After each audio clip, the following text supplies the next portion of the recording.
trying to push to 2300. So okay, we'll play a Panov attack. Knight c3.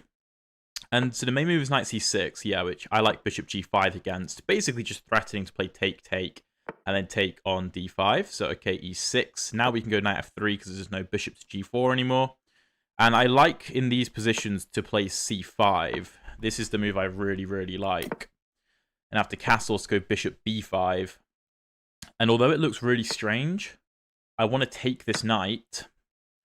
I want to swap off my bishop for that knight, even though it looks really weird to be giving away the bishop pair like that. Because I'm going to whack this knight on e5, which, yeah, knight d7 is a very good move. Very good move. Exerting control over the e5 square. So, I could trade the bishops. I could retreat. He'd probably go bishop f6 to prepare e5 ideas. So if here, here... Nah, I think I'd rather take and go rook e1. So I basically am just trying to prevent the move pawn to e5. So, alright, queen f6. Maybe preparing something like this. b4, b5 looks very tempting. I've got to be aware of potential targets for this queen, but I can always throw my knight onto the e5 square if I really need to, because I can have knight takes and rook takes. I don't really want to take with the pawn, because then black has a protected passed d pawn if my pawn goes to e5, so I don't necessarily want that. What I want to do is try and play with this 3 versus 2. Alright. a4 looks very logical. Just trying to get b5 in, get this trade, and have a 2 versus 1, which should benefit us in the long term. My knight's doing a good job at hindering the black position. Maybe queen to f4 is interesting, just invading a little bit further, but I'm not sure it actually accomplishes anything. Maybe queen f4, f6, e5 is interesting, but b5 is on the way, and this bishop is going to be trapped if black is not careful. Ooh, pawn to b5. Alright, well, en passant makes no sense, because my c5 pawn is the pride of my position. I could take... He takes... Queen d3 looks good. a5... I don't think so. I think I want to take this, because b5 is a target. So I'm going to go queen d3, just applying pressure to the b5 pawn, keeping an eye on d4. And if rook takes, I don't have to take with the queen. I can just take with my other rook anyway. Now, to be fair, if rook a1, black could try and play for pawn e5. If takes, knight takes, queen takes, I can't take here because my rook hangs. But I don't think it matters, because at the end of the day, we'll have these pawns remaining if these two get traded off. And black's pawns, while they are protected, they're very weak, whereas mine are quite strong, I think. So I think that is perfectly fine. Do I recommend the Panov over the Fantasy in lower elo? The Panov can be slightly difficult to understand at a lower level, just because it's so positional in nature. And also you get lots of positions where you're playing with an isolated queen's pawn, so a lot of people don't necessarily like that, which I completely understand.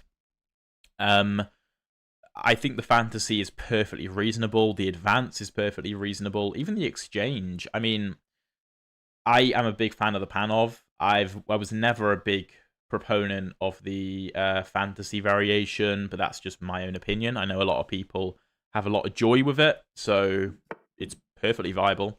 Ooh, rook b8, really? That looks like a sad move.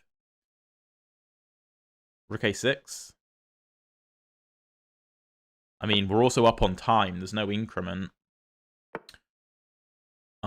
So, can I go here? Rook d6. I mean... Yeah, now black's just losing, isn't he? I could even consider this, but I guess the knight hops over. It's not going anywhere, though. Rook e8. Okay, so he's trying to put the knight back here. Okay. But now I have this with tempo followed by b5, which looks really powerful. The connected passes. Although, I guess rook e8 is also trying to prepare pawn e5, and I don't want to allow pawn e5. So let's go knight c7. I really don't want pawn e5 to happen. That's another big thing in the Panov attack. Black's main source of counterplay in this pawn structure is e5, which is why he's keeping his rook here, rather than moving it to d8 or f8, because he really wants to play e5, which makes sense. So, okay. If e5, I suppose, actually, we have knight takes d5 now. So I think I'm just going to push b5. Because if he... well, we're also pinning the pawn to the queen, actually. So he can't play it because there's pressure on the e-file, pressure on the 6th rank, and my knight is exerting pressure. We're up a pawn. This looks pretty damn winning to me. I don't see black with any counterplay. Yeah, I mean, g6 doesn't do anything. I guess the question is, how do we actually break through the position? That's... if here... oh, I guess he's trying to stop here and here. Yeah, that makes sense. So if here, knight f8... I can't put the pawn on b6 anymore, that's the problem. So I think I'm going to start with b6. My rook looks kind of offside. Also, I just had a knight takes d5. I completely missed that. Wait, did I actually? Oh, yeah. Wait. Yeah, take, and knight takes. So yeah, I actually just had knight d5. Completely missed. So, to be fair, I'm not really sure what black can do to avoid it. Yeah, and I don't think he saw it either. So let's take. And the important thing is that my knight defends the rook. That's the key thing. And my opponent resigns. Okay, GG. Let's do a quick review of that game because yeah, I really enjoyed that one. I love the positional squeeze you can get in the Panov, so I'm a big fan of that personally. 94.1% accuracy for us, 80.6 for my opponent. 2700 performance rating, not bad. All right, so this is the Panov attack with c4, and what I was saying, because this can be slightly difficult to play for beginners or just lower elos, because not necessarily in this position, but you do get lots of cases where you have this isolated queen's pawn. And if black can set up a nice blockade on the d5 square, it can be slightly difficult. So, like, let's say we just develop normally. And, I don't know, something like e6, castles, bishop e7, maybe knight to c3, castles. There are some lines where black can try and get b6 and bishop to b7 in. I mean, we basically have to go for pawn d5, because if we delay it too long and just try to develop normally, then black can get a really nice blockade on the d5 square, and it can be really difficult for us to actually create anything here. So it can be hard for lower rated players to understand the IQP positions. Panov is my go-to against the Caro, but I generally like playing against the IQP rather than having it, so I try to avoid it. Makes sense. So this is the main line. Knight f6, knight c3, knight c6, and the main line here for white is knight f3, but there's some very drawish lines after bishop to g4. I think it's... how does the line go? I think it's... Is it queen b3? No, not queen b3. Oh, no, it's takes, then queen b3, bishop f3... gf3, e6, queen b7. It's very complicated, and it can be very, very drawish after something like oh my god, knight takes d4, bishop to b5 check, knight b5, queen c6 check, king e7, queen b5. I don't know if black can get away with this, but these positions are interesting. But white has like a really bad pawn structure a lot of the time, so I'm not the biggest fan. I prefer these bishop g5 lines where the very simple threat is, for example, a lot of lower rated players might play h6, which is just bad because we are threatening to play takes, and just beat up a pawn. And although these pawns look very weak, doubled and isolated in the center, they're actually really strong because they control some very important squares. Isolated pawns can be bad. It depends. It depends. So e6 played by black, one of the main moves to control d5. Personally, I like the move bishop e6 in this position when I play this with the black pieces, which you can find in my Caro Kann course. But pawn e6, knight f3, bishop e7, and c5 is kind of the way to push for something with the white pieces here. So we have castles, bishop b5, which looks very strange. A lot of people here play a6, which is just a terrible move.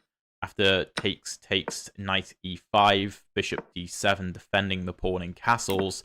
Our knight is just glorious, which is why I think my opponent's decision to play bishop d7, takes, castles, and knight d7, I thought practically was quite good, but I made the correct decision by taking the bishop. I didn't like bishop to f4 because I was concerned about bishop f6. Engine actually doesn't care. What the engine cares about here is that I'm giving black enough time to play a5, which stops me going b4.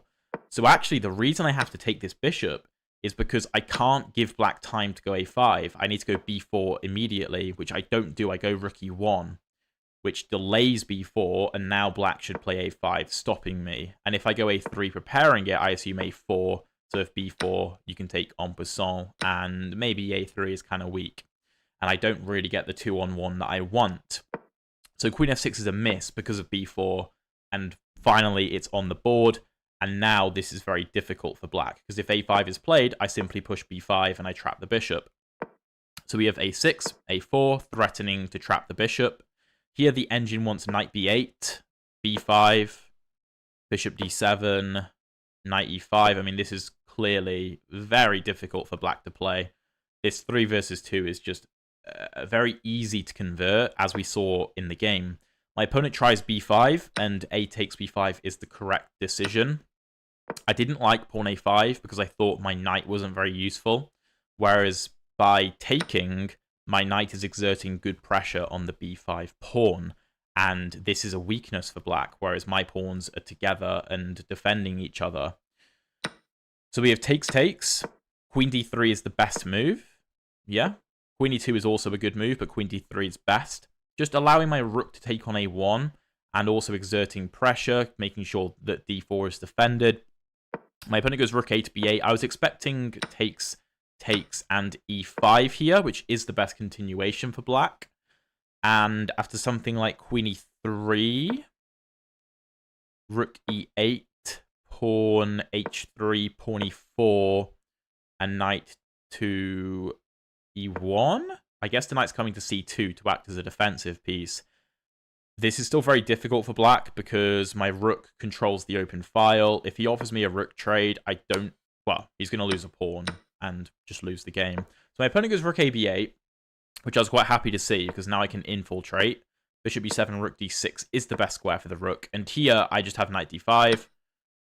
If takes, I take. I completely missed this this move and go knight b5, which is still fine. It's better to take the d-pawn, by the way, because the d-pawn is strong. The b-pawn can't be protected by another black pawn anyway. It's just a liability for the black rook to be defending. So it's better for me to take on d5 because the d-pawn is nicely defended. So let's say something like... I don't even know what black plays here, but let's just say queen back to d8. I can bring my knight back out of the position, and now I'm still attacking b5.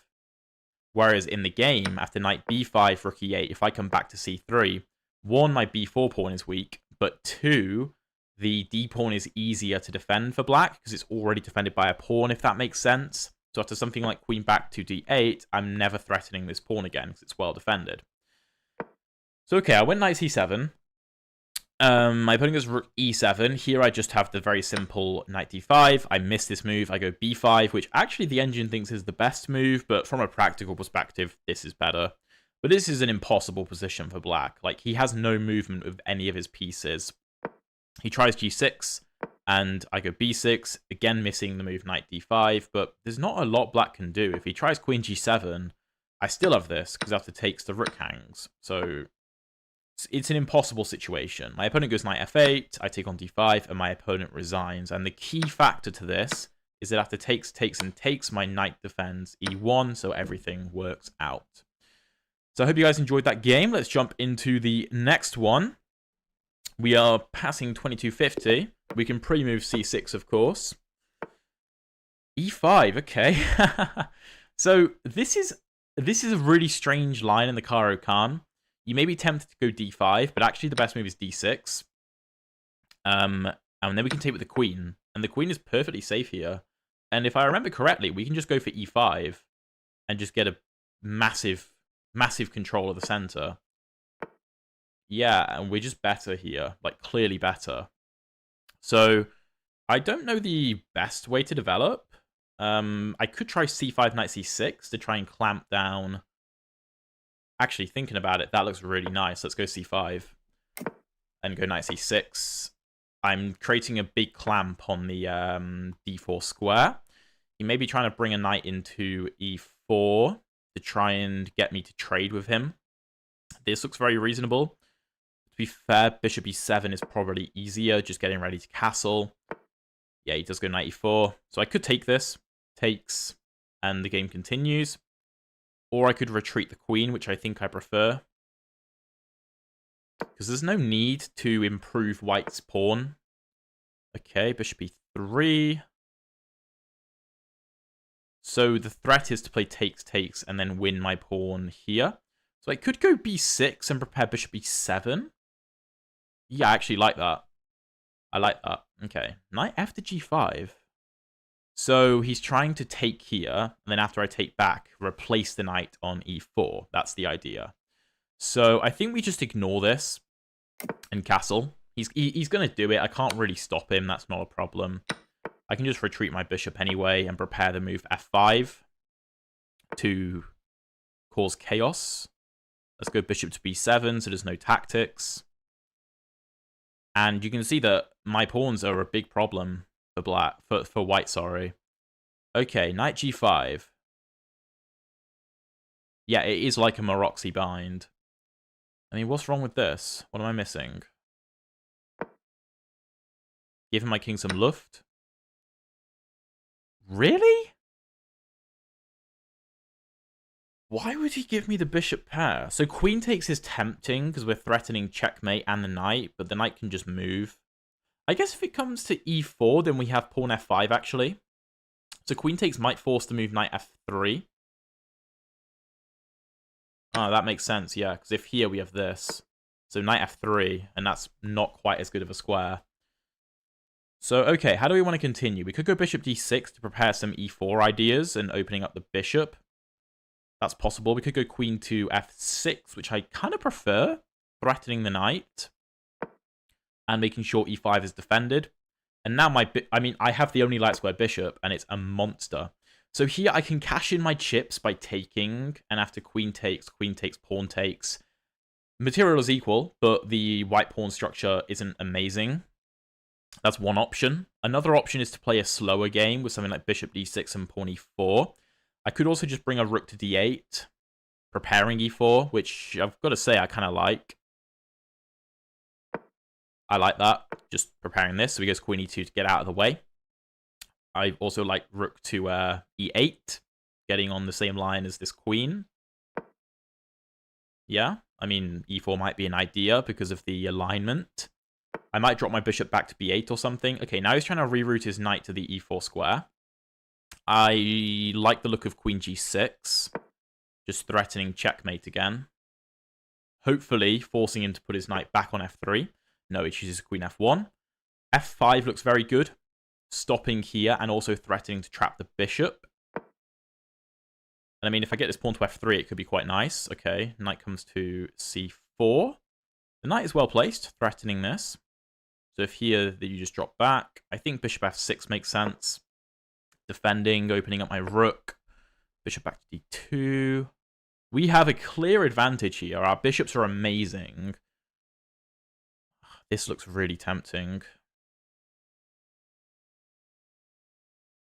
Do I want to go e4? What about this? Ooh. What about rook to d4? Bishop c3. Rook g4. Oh, yeah, that looks amazing. Rook d4 looks like such a cool move. Because frankly, like, the white position is in a bit of a shambles. I guess this knight can come back to e3 to try and defend.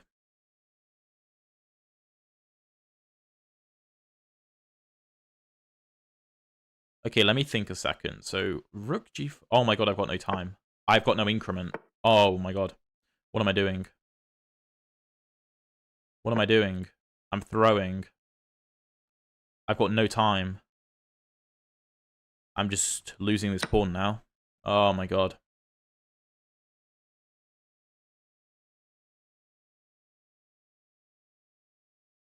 What am I doing? I'm just sacking this. Okay, that makes sense, doesn't it? I'm just completely lost. Okay, well that was horrible time management. Horrible time management. I can try throw this down the board, but it's not really going to do anything.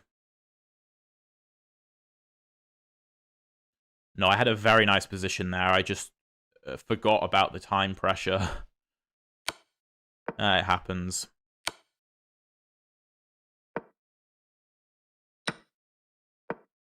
Okay. Let's try and create anything.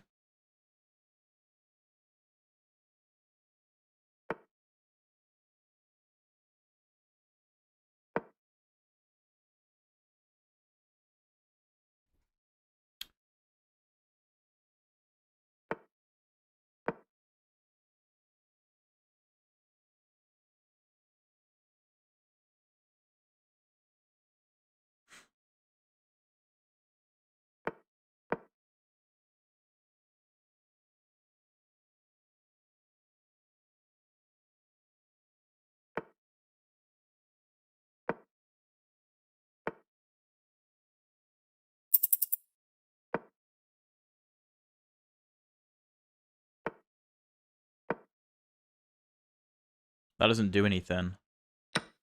Yeah, this is not good. This is not good. I mean, obviously, but...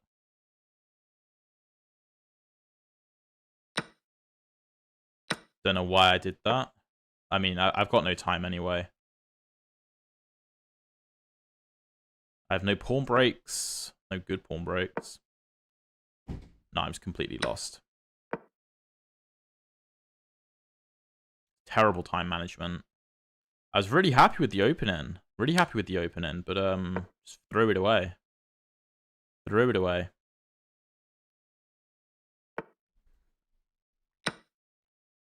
What? I mean, I've got no time to convert this, but...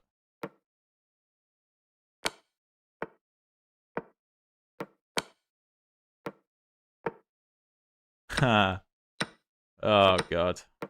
Yeah, I mean, we can resign that.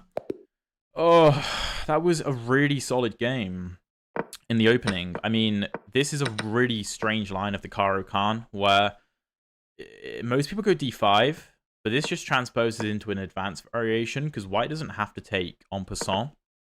But d6 is just really strong, because if d4 is played, we can just play takes, queen a5, picking up the pawn. So, because it comes with check. So take. Here the engine actually slightly prefers pawn takes. I didn't know that. Okay. Queen takes is still fine, though, going for this setup with e5. Engine thinks queen e2 is very strong. Oh, like knight d7, d4? Oh, okay. That's very true. So I have to be careful. Okay, but here he misplays. We get this bind, which is very nice. We're much better. Much, much better. Yeah, this is all good. We're just not rushing anything. Take. Yeah, we are so much better. I mean, queen back, f5 is the right idea, but I've already burned so much time. Bishop f6 is best. Rook d4 is the best move. But here I have bishop g2. I saw these bishop g2 ideas. They're just not in this position. Yeah. And now it just doesn't work. And now I'm actually in a lot of trouble.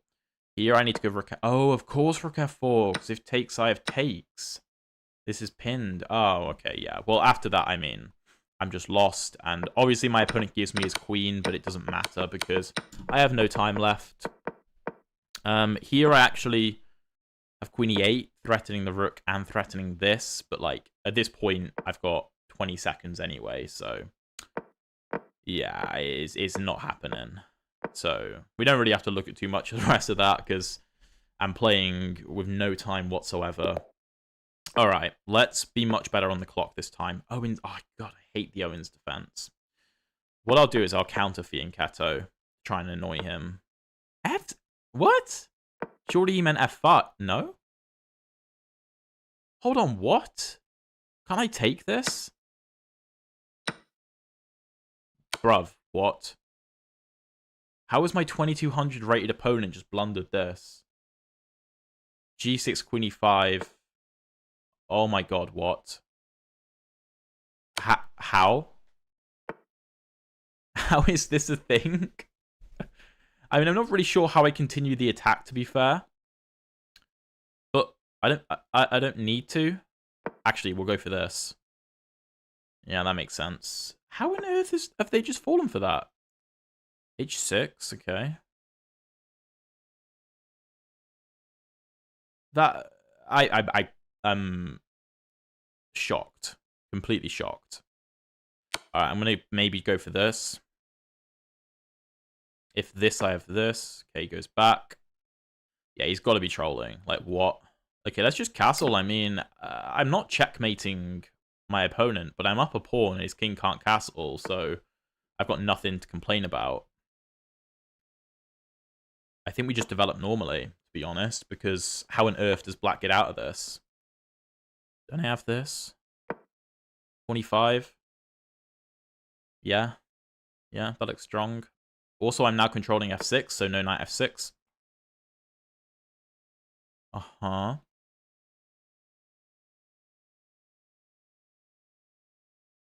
Let's threaten this and queen g6.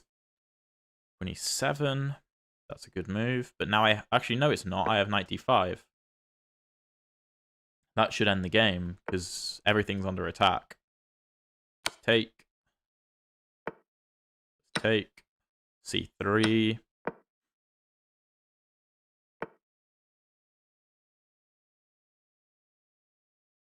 Could even try and go for this, but then I allow knight to f6, so I'm just not even going to allow knight f6. There's no need. Just bring my rooks into the game.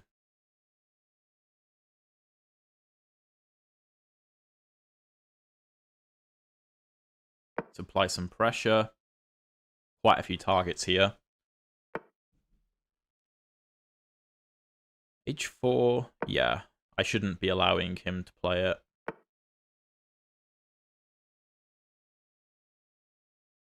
Go for here so we have threats. Knight f5, okay. Then we just go for a simple bishop f4, keeping everything together. I mean, we're up a lot of material here. This is just a matter of not blundering anything. And then once all my pieces come into the game... Yeah, so my opponent's obviously trying to play very aggressively to try and get anything. But just knight g5 should be fine. Bishop takes, keeping the h-file shut, making sure there's no pawn breaks. While we're still going to be winning if we play this, we allow pawn to h4 for no reason. There's no point in doing that. We have this, which looks very, very nice. He's trying to play knight takes g3 because he's trying to pin the pawn to my king, which makes a lot of sense. But I think we just have rook d5, followed by rook f2 d1, threatening the d7 pawn. And then you can see why I put my queen on a4, because we have a lot of pressure. Bishop takes b6 here too. I assume you mean way back in this position. Yeah, that is actually a move, to be fair. But okay, queen f8. We could throw this in, but there's not really any need. Let's just double up. He can't move this knight, really, because of how weak d7 is. Let's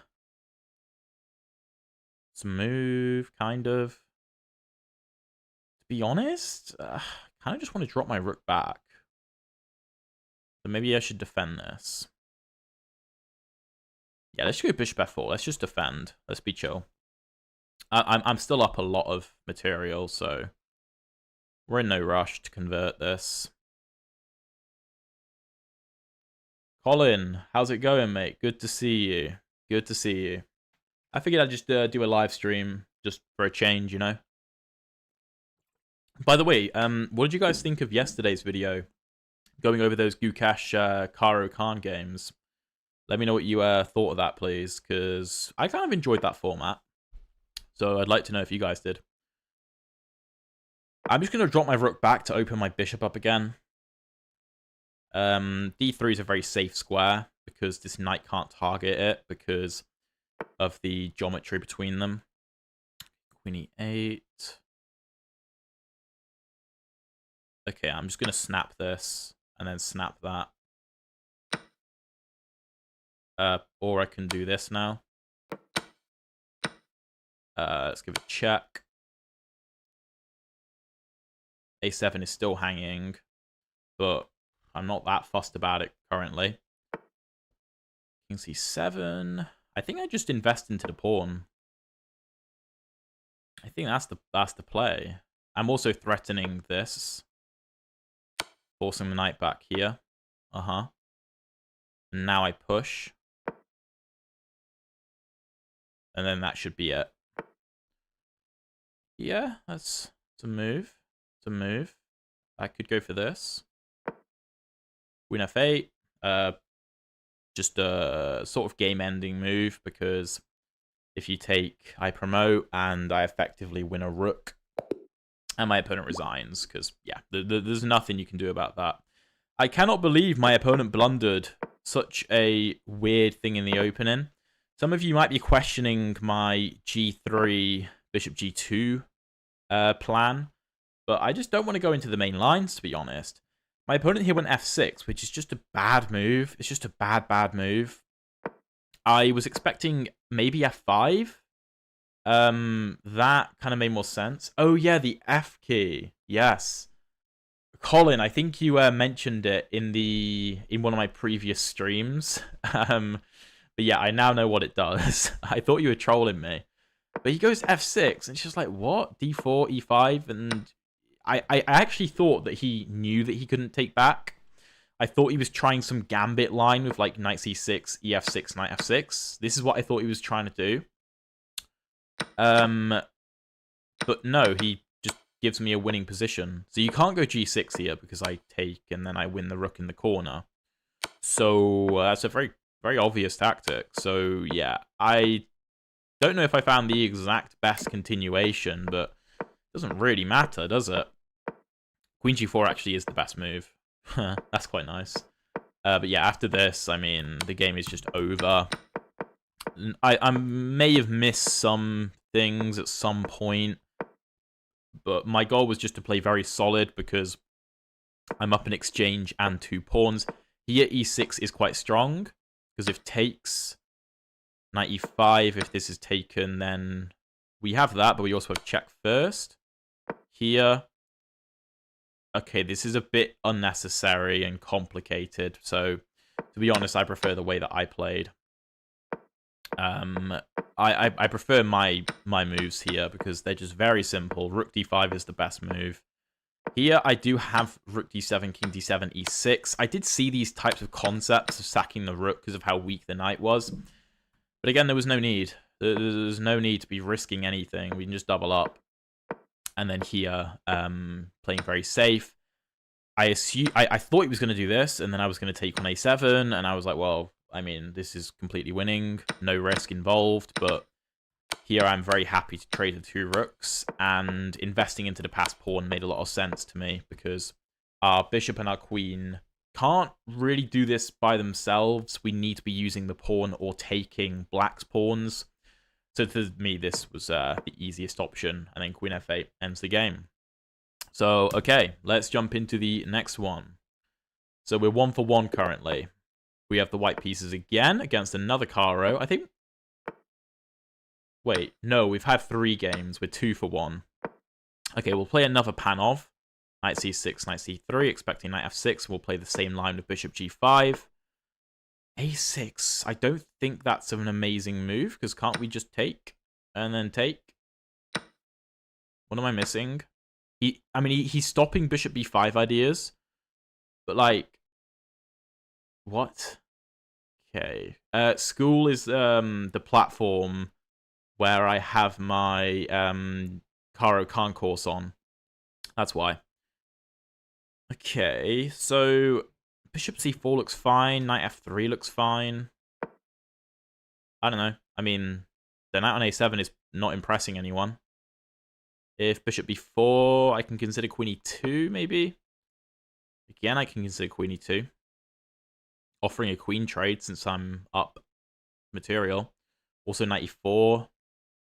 Maybe not. Check. There's no bishop to e6. If bishop e7... maybe I should do... No, I should keep his king in the center. I know I've played positions like this where I've been up a pawn in the Panov, and I'm pretty sure you're supposed to try and keep the black king in the center. Queen here looks very nice. Preparing bishop d3. King f8. That has to be a mouse slip. That has to be a mouse slip. Okay. I will go bishop c4 instead. Bishop back to d6, okay. Let's get castled. I mean, he'll try and self-castle in some manner. Okay, pawn f5, queen c2, queen d3.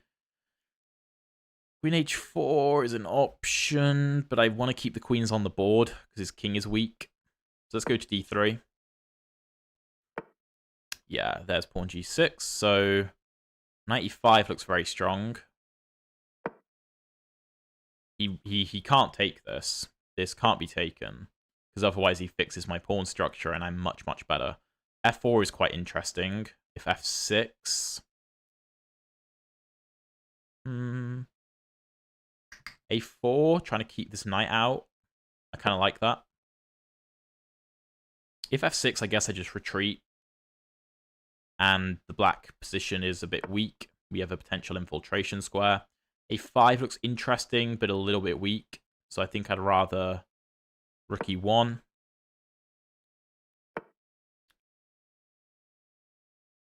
Bishop d7. So taking is silly.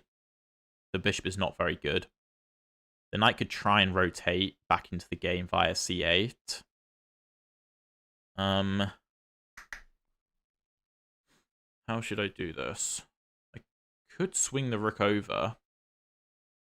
Could go f4. If f4, f6, though, the f-pawn could hang.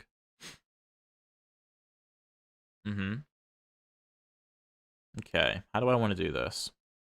It's not obvious how I convert. Bishop back to b3 looks reasonable. Maybe knight c4 with pressure. Queen c7, okay. Well, rook c1 looks like a no-brainer.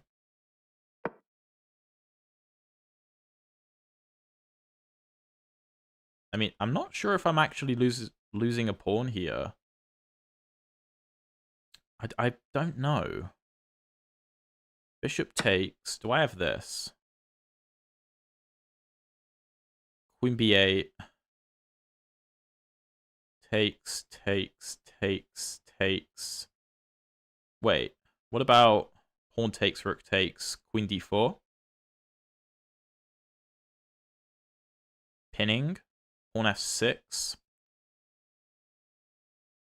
Wait. Takes, takes, pawn d6. Takes, takes. This does look interesting. I think I start with take. Because bishop h2 ideas. Okay, so if queen d4, pawn f6. Queen d4, pawn f6.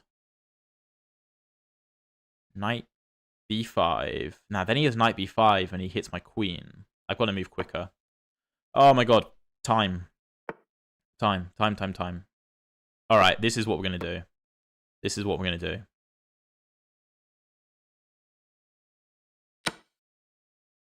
Rook e8.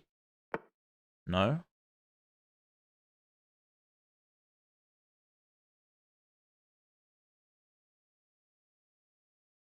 That makes sense.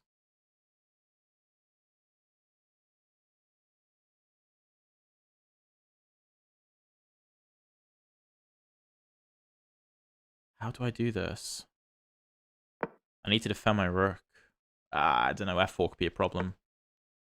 That's a strong move. It's a good move. Let's come back.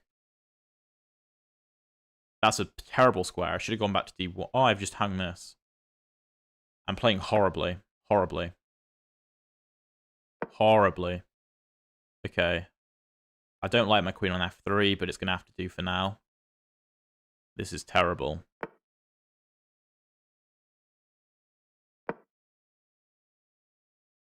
I'm not really sure what I'm doing here, other than blundering horrifically. I guess I have an infiltration, which is just pure luck. Pure luck. Okay, now he's giving me a bit of counterplay. Why has he done that?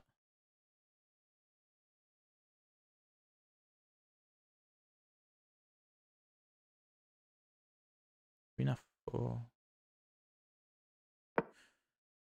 I'm going to try it. I know he has queen f4.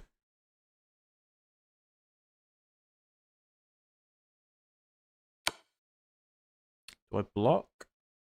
Or I think I run. The bishop still hangs. There's no more checks.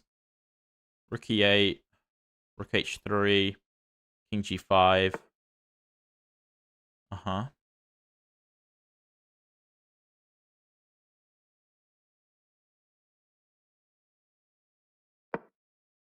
I'm too low on time. I'm playing far too slowly.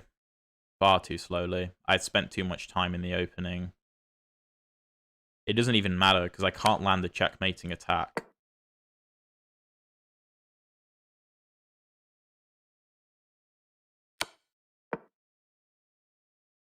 All I'm at? Oh my god. What am I doing? Yep, it's a strong move. Yeah, I mean, I'm just out of time. I'm out of time. Oh, God. Yeah, I mean, the opening I thought was rather nice. I mean, I know there are lines where you can sack the pawn.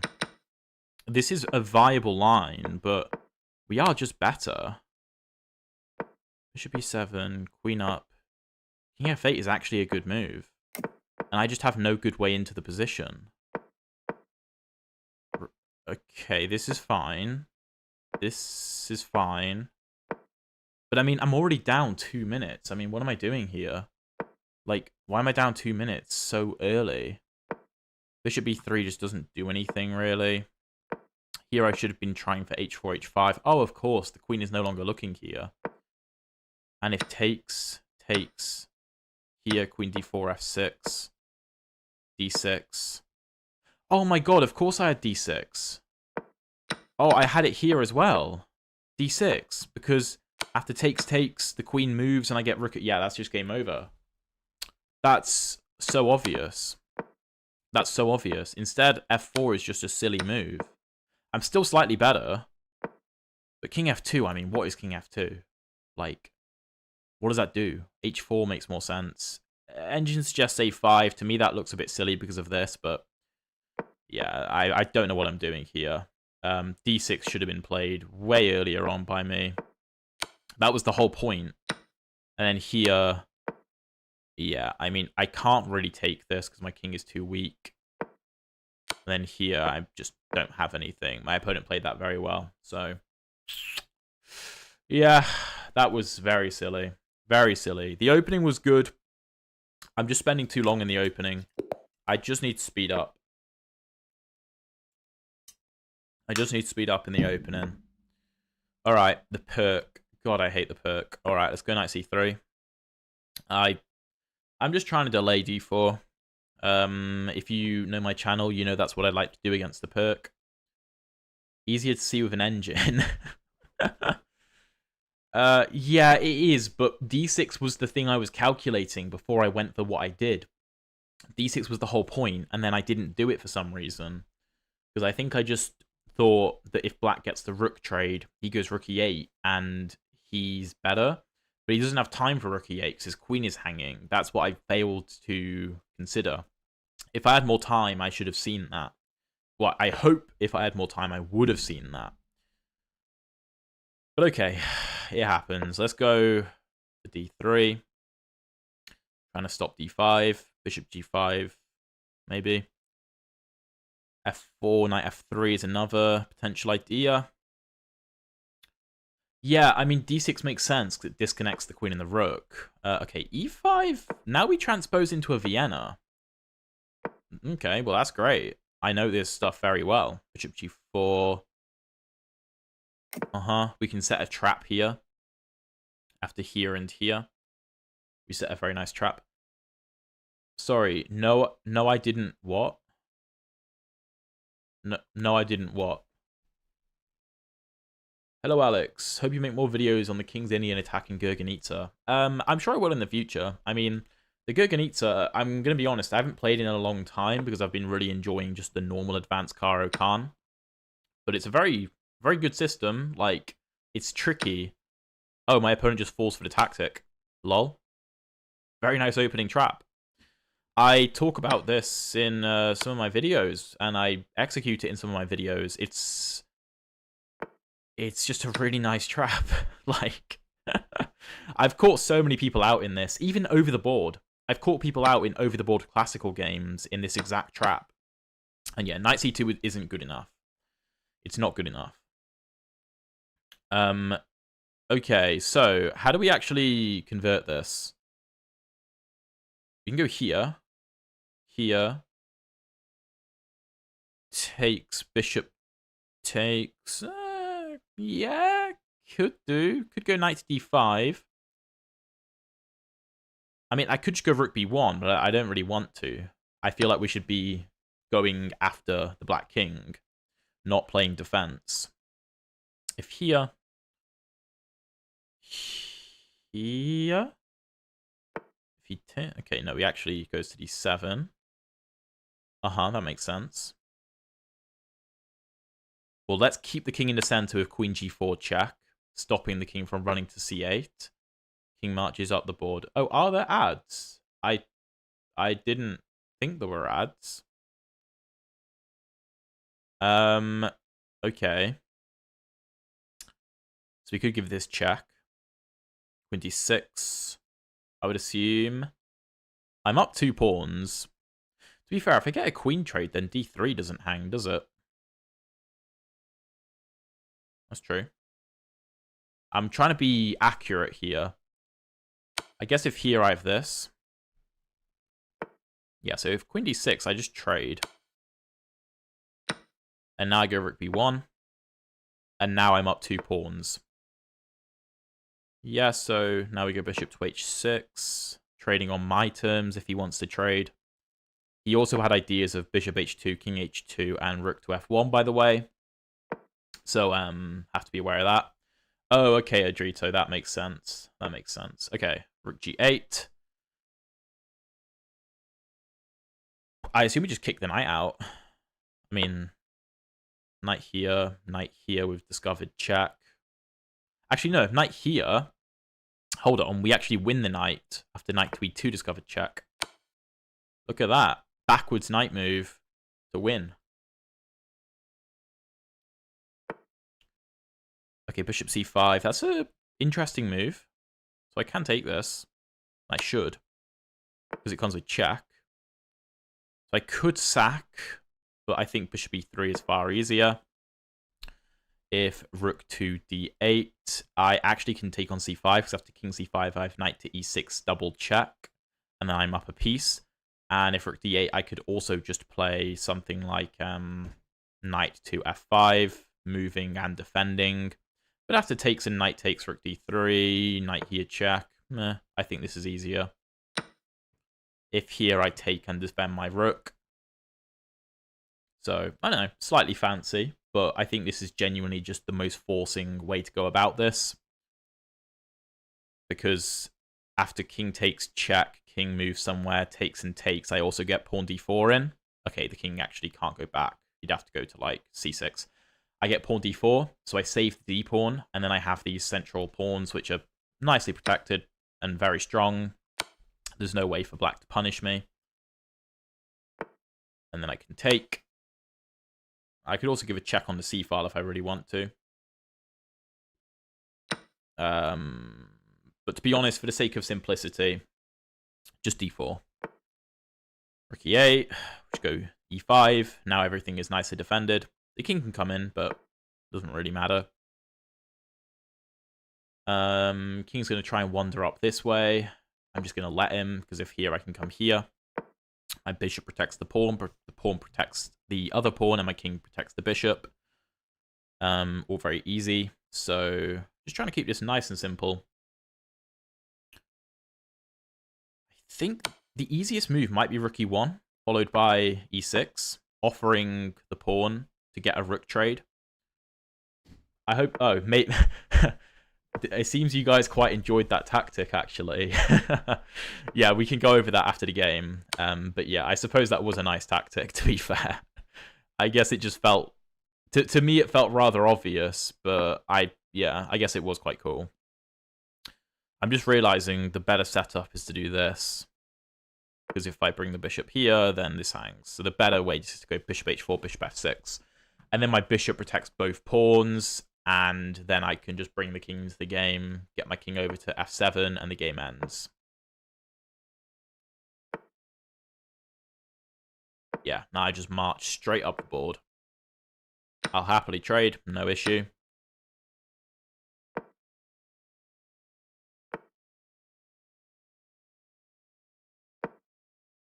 Yeah, maybe obvious when I'm 2200, to be fair, but I'll explain it after the game. I'll go back over it, and I'll explain how to see a tactic like that and why I thought it was so obvious.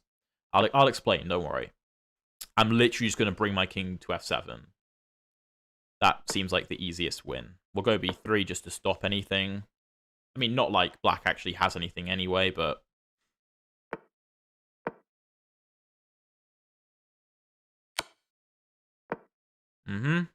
So now he has to come back. Now I give this check, and then I win the rook. No, don't worry. I'll explain why it was so obvious to me. I'll explain. So, okay. The reason... And by the way, there was a few tactics in that game, right? So let's go over them. So, we have knight f3, bishop g4, castles. And this is a very tricky line that I'm playing, because... The best move is to take on f4. Most people obviously don't take on f4, because why are you giving me two central pawns like that and allowing me to develop the bishop? Nobody plays like that. So knight into d4 looks very nice, and there's two moves that I like in this position. Firstly is taking, which is the best move. Secondly is king h1. Why is king h1 a nice move, you might be saying? Because most people play knight f3, g f3, bishop h3, and rook g1, and I absolutely love these positions. But I know the best way to do this is with fe5. Now, why is fe5 such a good move? Well, as we saw in the game, if my opponent goes de5, then we have bishop f7, king f7, knight to e5. I get to move the knight with check, so this pin doesn't matter, and then I win the piece back, and I win the e-pawn and the f-pawn in the process. So, in this position, black also can't play knight f3, because after gf3, the bishop hangs and the knight hangs, and after bishop h3, ef6, bishop here, fe7, queen here, and queen here, I'm up. I have 3 pieces for a rook, so that's obviously very good. Therefore, you have to actually take with the bishop. And if I take on f6, I think I'm actually worse. Oh yeah, my queen's hanging, duh. So I have to take back with the pawn. And then after this, we have the crucial f4. And our king looks kind of unsafe, but the king's pretty safe on h1, to be fair. And here we have quite a nice central position. So, okay, as you can see, it's not easy for white. I got a mate recently with this tactic after watching one of your videos. Very nice. Good to hear, Bryce. So my opponent falls for it. Like I said, I've made this tactic work so many times. Take. And here after knight c2, I didn't want to go rook b1. The best move is knight d5, which I was trying to figure out, but I figured it was easier just to take. So the king moves. I keep the king in the center. I give this check. And here, you can't block with the bishop because I actually have a mate. After here, and here. I didn't see that. I'm not going to lie. I just thought, okay, if the bishop blocks, I have e5. And I win a piece. So that's easy. So you have to block with the queen. And then the point is, this isn't the best line. This is not the best line, but I don't need the best line. In this line, I'm up 2 clean pawns. So I'm happy with that. This is a very tricky move. Very tricky move. Because if I take this, then after rook f8, black is actually doing okay with the open f-file, and he owns the f-file. So the crucial move is bishop h6. Because if I play something like, I don't know, knight d5, I just lose after bishop here, king here, and rook f1. So bishop h6 is important because 1, it forces black to make a decision, and 2, it makes sure my rooks are connected. And then from here, this is obviously going to bear fruit at some point, this pin. Knight moves, knight back to e2 with discovered check. I thought this was a good idea, one of the only ideas, really. And so I take on d4. My opponent moves his king. I go bishop e3, and he goes rook to d8. Now, in this position, I have 3 options, okay? The one that I played is obviously rook takes c5, and I'll go over that in a minute. I also have rook f6, but that's kind of irrelevant. I also have rook c4, just defending my knight.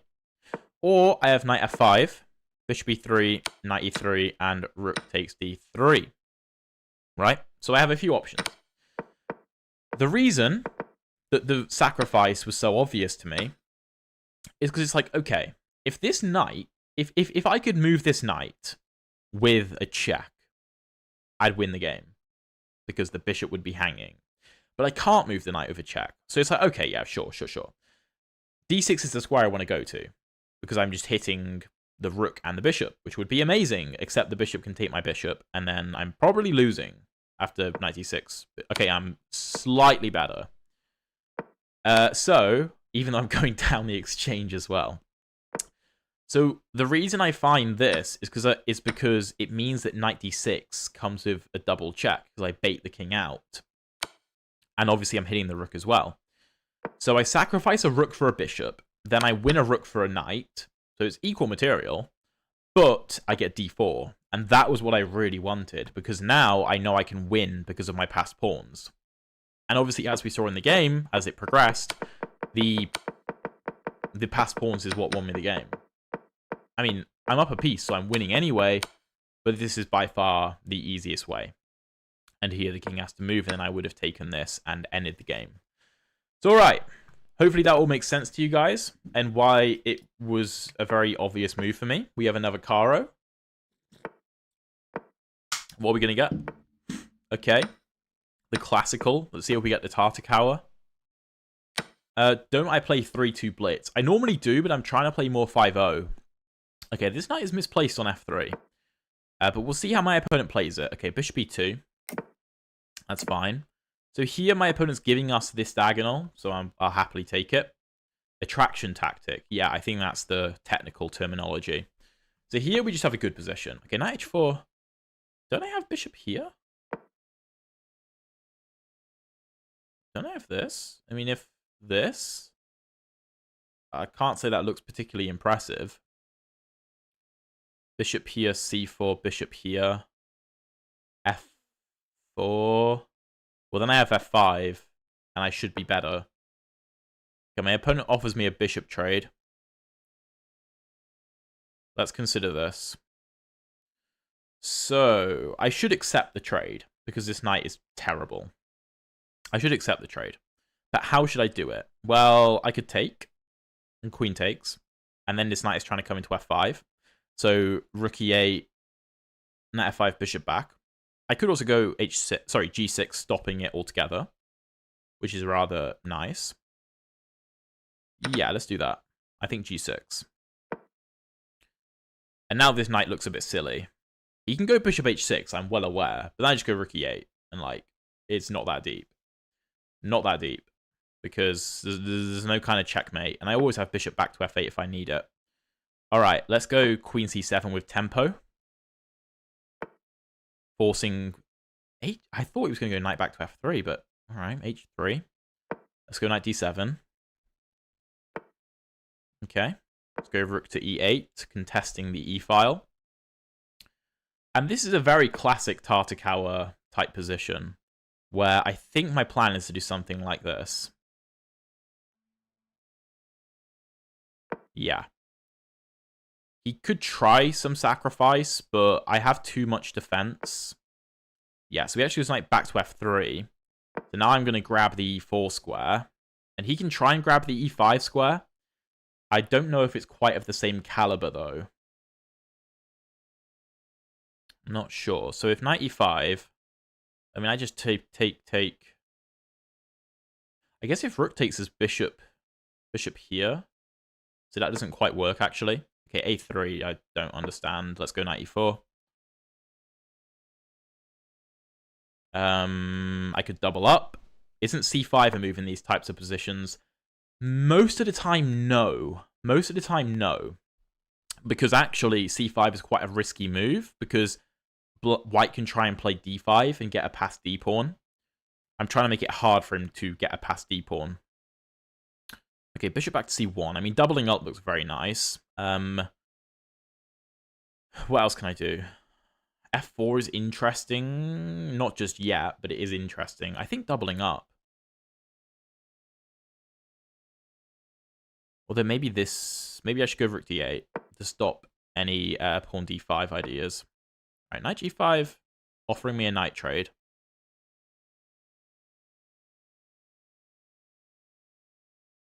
Bishop f4, knight takes, pawn takes, rook takes. Yeah, that's no good. Let me think. Wait, don't I have bishop h2?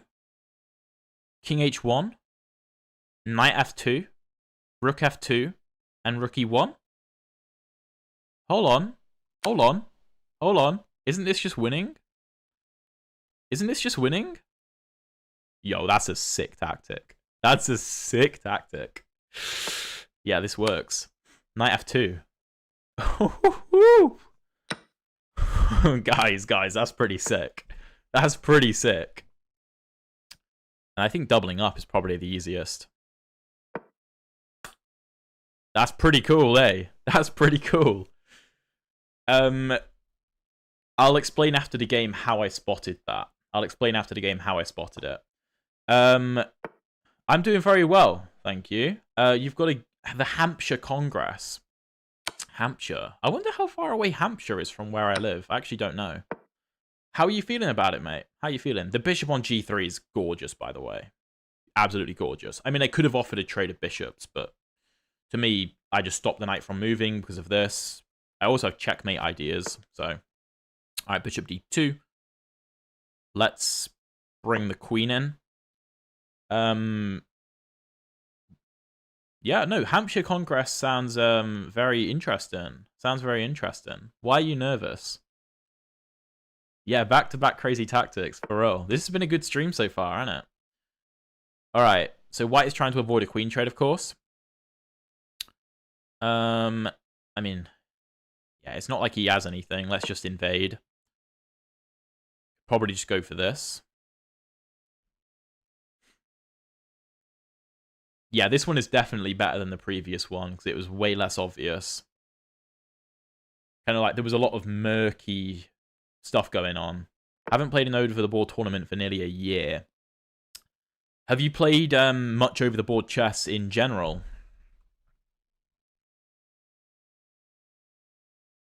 Queen f2 looks good. Followed by rook here. And I'm going to force the queens off the board. That's what I'm trying to do. I'm trying to force the queens off. And yeah, I mean, this bishop has no real movement. Can't come here, can't come here. Kind of needs to stay where it is, to be honest, because he can't give me the e1 square. Yeah, I think this has all been relatively precise. When was the last time you played an over-the-board tournament? It's been a long time since I have. It's probably been about 4 or 5 years. Been a very long time. I play a lot of... Oh my god, I just blundered. Why did I do that? Why did I blunder my rook? Oh my god, I'm terrible. Okay, I don't know why I did that, but I think I should still be better. What am I doing? What am I doing?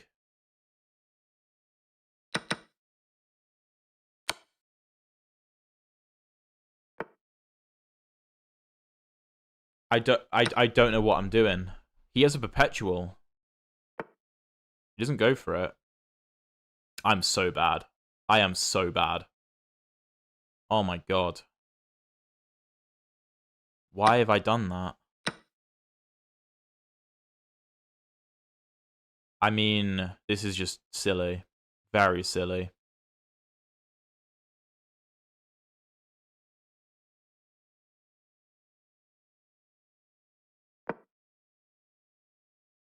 I actually can't believe that. That's so bad. I mean...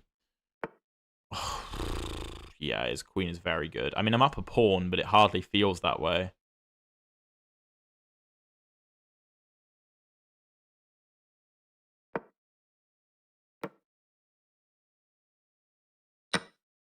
Alright. Queen b6. E6. I might be able to win this still, particularly with low time. I've got to move quickly. I should be able to win, but I've played this horribly. That's a good move.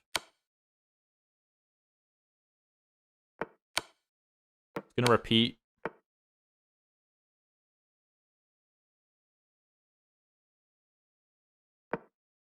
I've just stacked another pawn. What am I doing?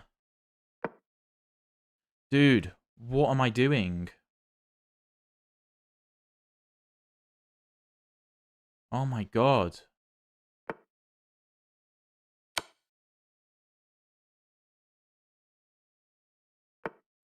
I think I should be able to beat him on time, but...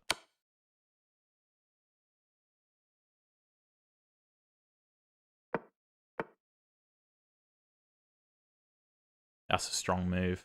Oh no. That's a strong move.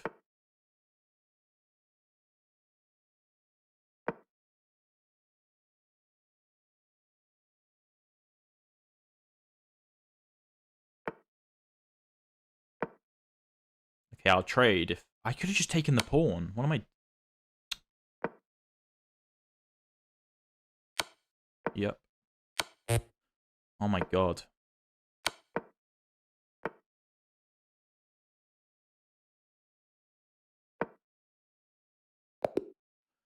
I won on time, but oh my god, what was that?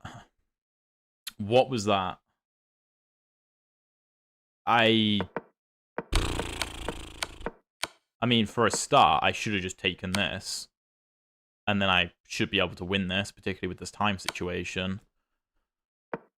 Christ alive. Okay, well. The game was very good, up until a certain point. This was great. I mean, here I'm slightly better, but this is very hard to play with white. Here, rook d8 is best. I'm trying to stop any d5 ideas because I can go something like take, and then discover check, winning the queen. So knight g5, and here I'm winning after bishop h2 and knight f2. How do I find that tactic? Well, the knight moving away from f3, obviously I see that now h2 is possible, right? As in, h2 is undefended by the knight. I guess I also see that the knight no longer defends the rook. So, I mean, you always look at checks. You always see what happens after a check. So it's like, okay, yeah, bishop here, king here. And then f2 is a forkable square. So you have to see what happens if you do that. And turns out the rook is now just undefended. So, I don't know. It's kind of just going with the flow and seeing what happens if what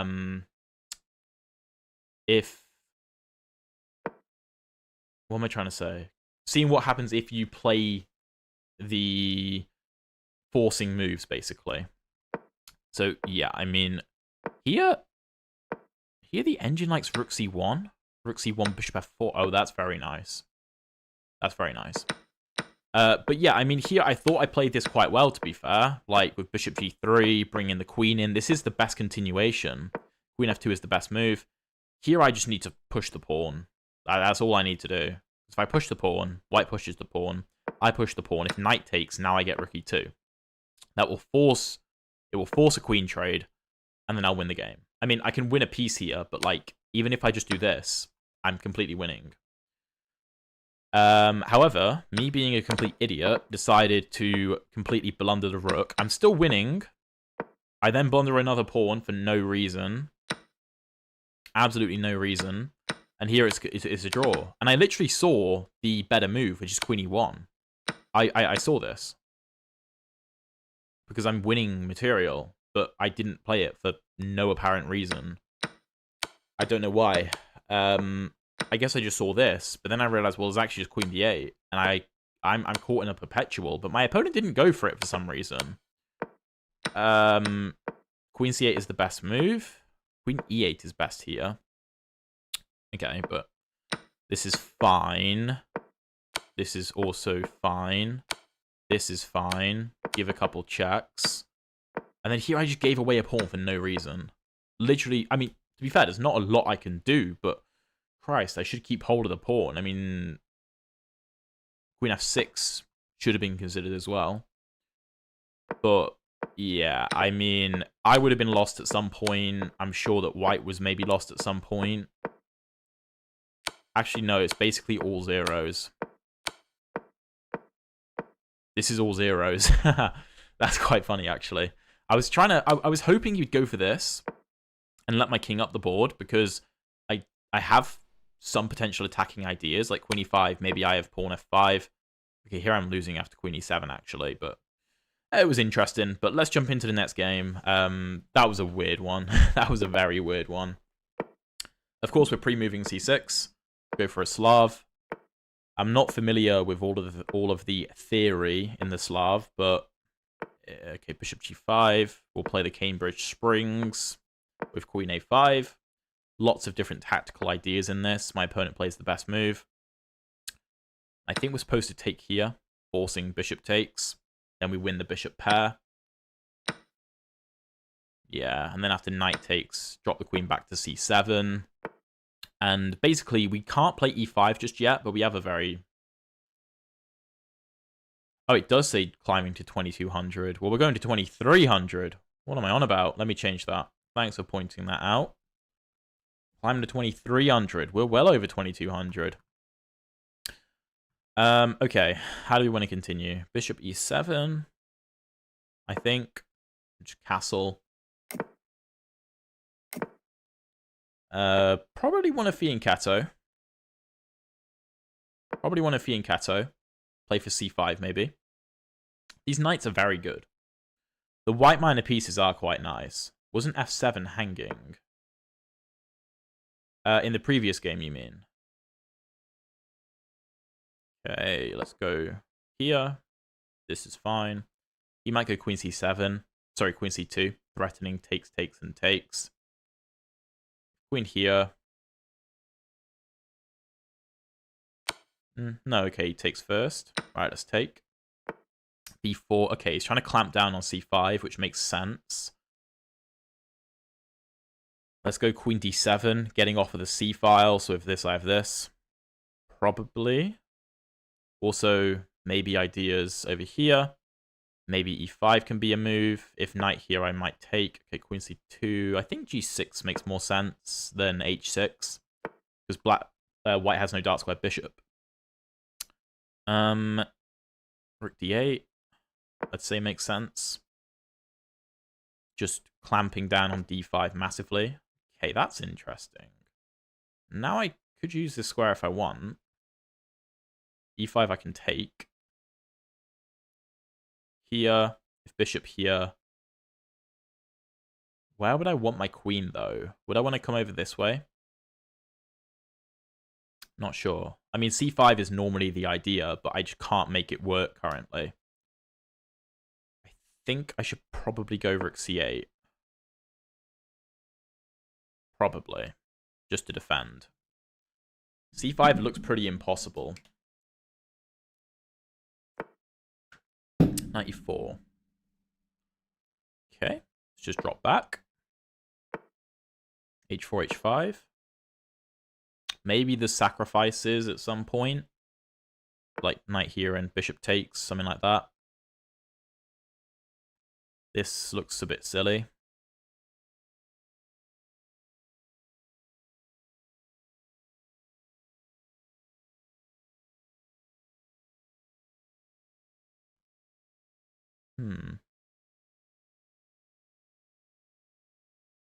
Let's go queen e7.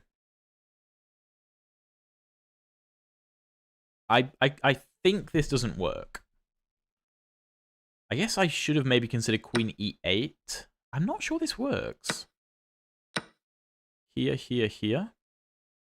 Here, here. Does white have enough?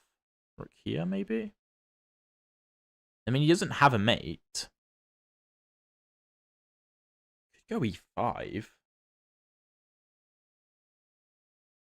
No, actually. No. No. That's too much.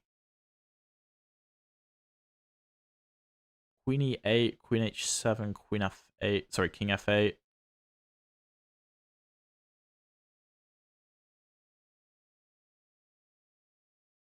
Here, here, here. I think I prefer this. Takes. I mean, I don't think there's a major threat. Because he can't ever access the h8 square. Oh, wait, he has this. That's true. And if I do this, he mates me. That's a good point. Maybe king e7 has to be played. Don't really want to play that, though. Could go queen f5, but I'm probably inviting trouble. I could go back, though. I could just go back. So now with this, probably this. And if he wants to repeat, I'm probably happy with a repetition. Okay, rook d3. He does not want a repetition. Let's try and kick the rook.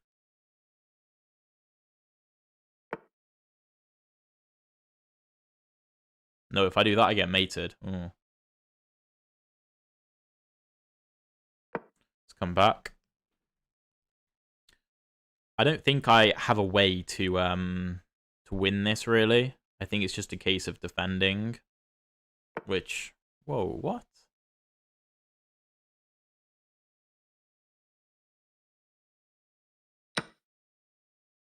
What? What am I missing? What does that do? Oh my god, I completely missed that. Oh, bloody hell. That's really nice. I completely missed the fact it gives the rook access. Okay, I think I can just resign. Christ. What was I supposed to do? Oh, I'm just lost. Yeah, I'm just completely lost. Was that sacrifice actually good? It was the best move. Wow, I should have gone queen e8, as I thought. Wow, okay. Also, h5 was bad. I should just ignore it. Queen e7, h5, and go for this instead. And if a3... Oh, I just had a fork. I had a simple fork. Oh, that's really frustrating. I mean, fair play to my opponent. That was a very nice attack. But that was really silly from me. That was really silly. I just didn't think there was anything to it. I didn't see lifting the rook up like that. That's insane. Alright. Are we going to have a Tartakower? We do. So obviously the last Tartakower game went very well. Also, this knight is misplaced on f3 again. This knight is just misplaced, as it was in the previous Tartakower. Well, no, that can't be good. That can't be good. He's wasting too much time, surely. I mean, I guess I can't exploit it, but it doesn't look correct. Because I get all the development. These pawns are fine, but he should have been developing pieces. We'll see what happens. I've never seen someone play c3, h3 like that. Really? Could retreat, but I think just taking should be fine. Looks fine to me. Here we have a very cool move, knight to c5, which I am going to play. This is a move that happens a lot in the Tartakower, because you can't take because of bishop h2 opening up the attack on the queen. This is more common than you might think. Queen f5, yeah, but now I get to move my knight into a better square. I could go g6 first, which I think I should do. I should do that. Because f6 is defended, the knight's defended. And also, this is just a good pawn structure. So now I get to bring the knight into e4, I get to go f5, and I should be better. Yeah, the bishop on h6 isn't particularly concerning. I could offer a trade, but I'd rather just go f5. This bishop, it's fine, but it doesn't really do anything. And this is a very similar position to last game, if you remember. Well, not last game, but the last Tartakower game. So let's go queen c7 again. The standard setup. I mean, this knight can't be kicked out very easily. Again, if knight d2, by the way, we have the exact same tactic with bishop h2, king h1, knight f2, rook f2, and rook to e1. That's kind of hilarious. Okay, but my opponent doesn't allow it, unfortunately. That's quite funny though. Okay, so we could double up here. Could double up.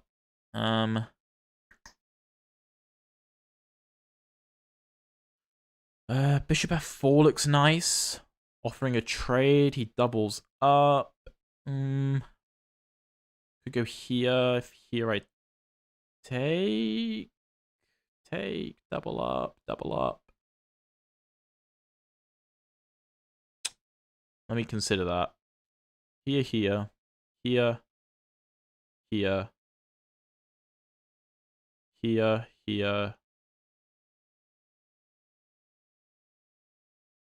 Queen d7. Maybe. Rook takes. Should be okay. Queen b3 hangs the rook, obviously. I'm trying to be a bit more ambitious, though. How do I actually do this? What's the best way to do this? No, I think this makes sense.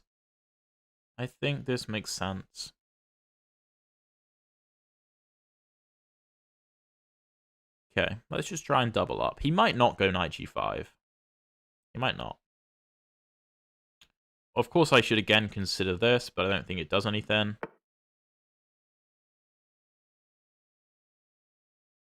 Wait, now if this... Check here, I do have this. But if here he does have king f1. Is it... Maybe it's good to drag the king to f1. Maybe? I don't know. Okay, c4 though. c4, okay.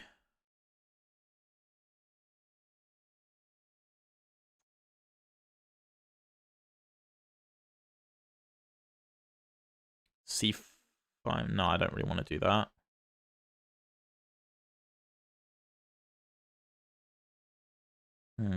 Yeah, I am low on time. It's complicated though. I don't really know how to make progress.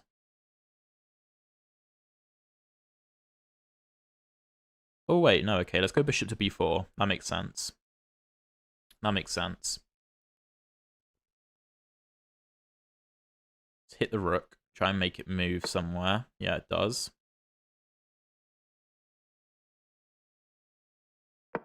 I've got to be careful about this because of this.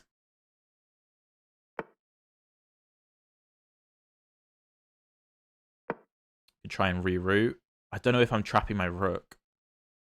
No, I should be okay. If here I have takes. Okay, let's put pressure. try and move quickly.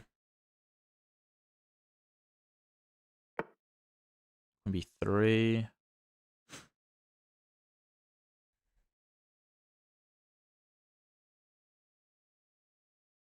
Let's come back just to make sure there's no tactics.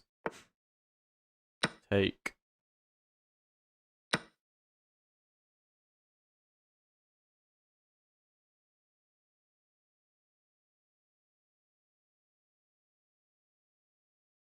No, I'm not a fan of that. Let's try and double up, I think. We have potential ideas over here in the future. Although there might be bishop e3.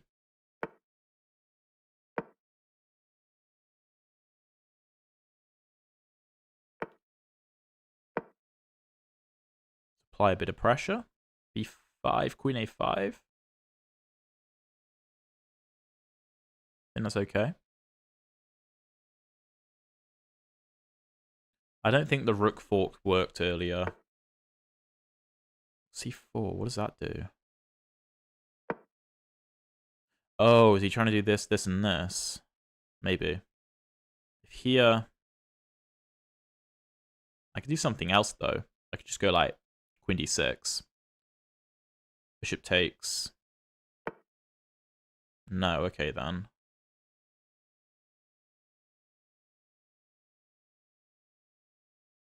Let's attack the... I'm not sure this works. It's a bit complicated because of rook c8.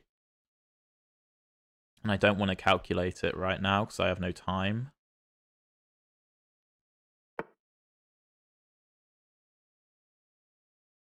Okay. Bishop d2, queen b6, pawn a5? Oh. No, then this hangs. Then this hangs. This is actually a bit scary. My opponent's using time, though. That's good.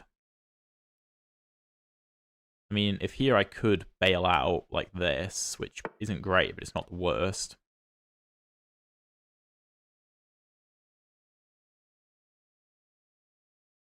Okay, I need to give my queen a way out. So let's do it like this. My knight is a good blockader. Let's get rid of that. Bring the king up to defend h6.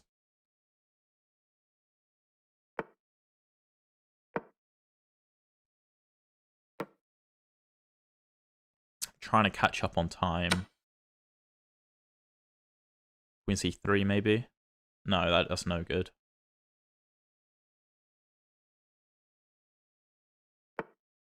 Really? Okay, I'm just better, but no time. Let's defend.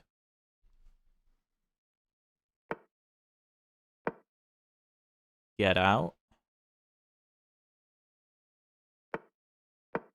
Get out.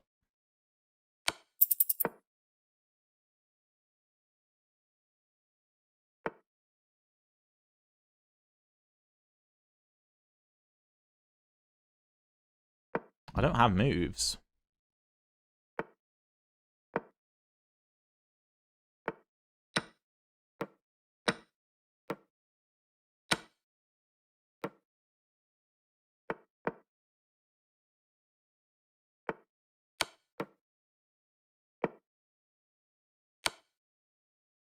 Oh, no.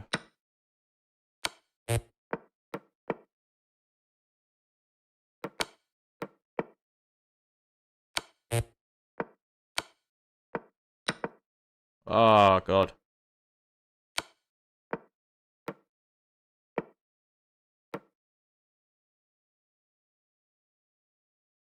Am I going to win this on time? I think so.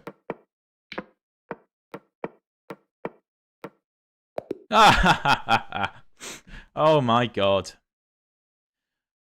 I don't feel bad about winning that on time because I was much better before I got into time trouble.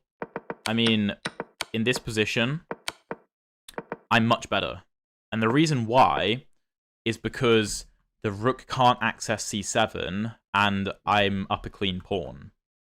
And also a4 is pretty weak. So a7 is weak, yes, but the rook can't access it properly. So that's why I thought I was better.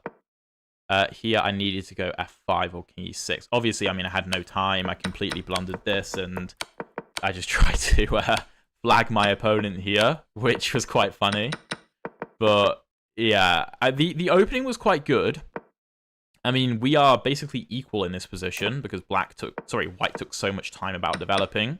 Knight c5 is the move to fight for an advantage. Here, knight e4 immediately is better. I was concerned about rook to e1, but now we go g6. Oh, now the queen has no escape. The queen is almost trapped. If here f5 here, take, knight c3 of us? Oh my god, that's cool. Because if takes, we have back rank mate. That's pretty cool. Okay, so here, engine prefers knight e6 a bit. Why? Queen c7, let's say bishop h6. Ah, okay, so it wants to bring the knight to f4. Okay, that makes sense. This is an idea I've used a lot in the past. But I thought the knight was quite nice on e4. So, you know. And I thought we also had some tactics, actually, because after this, I thought bishop h2... No, sorry, it was knight d2. Knight d2, bishop h2 worked. Because after here, we have this. Same idea as the previous game. Look for the rook fork. The rook fork. After here, rook e8, here. Bishop e4 is the best move. Here, I'm actually winning after g5, trapping the bishop.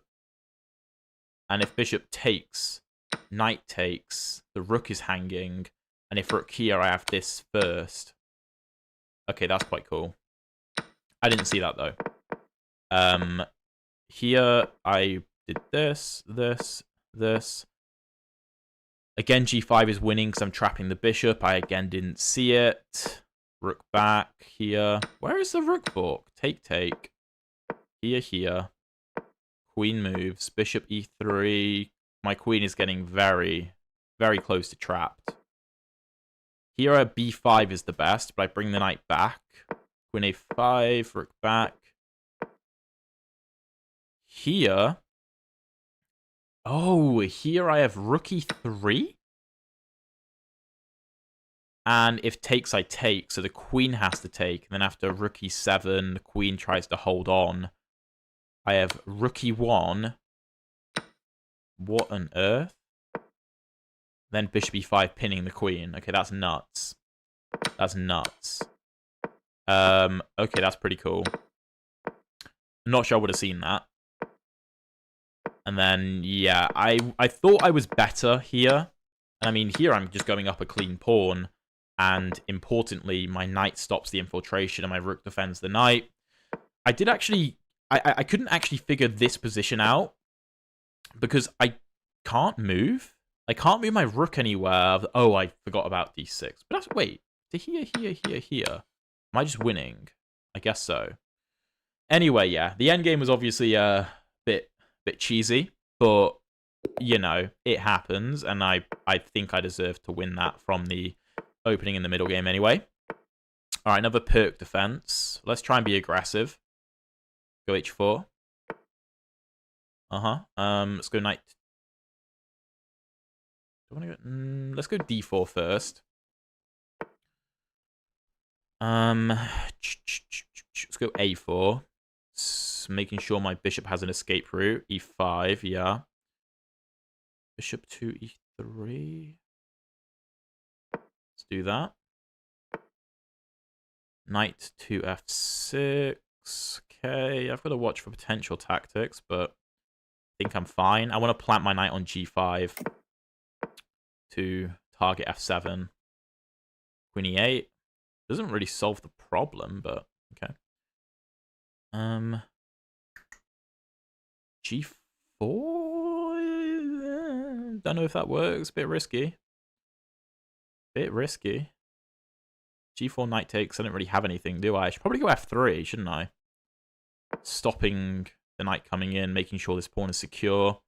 So if any takes, there's no big pressure. That looks a bit strange. Maybe he's trying to go bishop to E6. That does look weird, though. Because if bishop to E6, something like takes, and I mean, I have the bishop pair, pretty nice. Take the queen with the bishop. I don't know what you mean. I don't know what you mean. Alright, bishop D7. I have this. I could try and push for G4. I just don't think it works. A5 looks rather nice, kicking the knight. That's pretty good. Could go D5. I'm not really sure I want to shut down this diagonal. That seems a bit silly. I think queen D2 makes sense.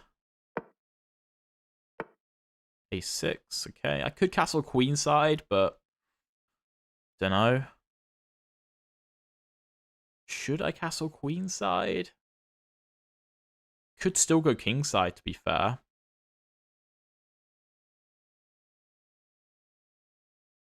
How should I do this? I mean, we are better, but I don't know how to continue. Like, G4 I can't seem to make work. G4. Pawn takes.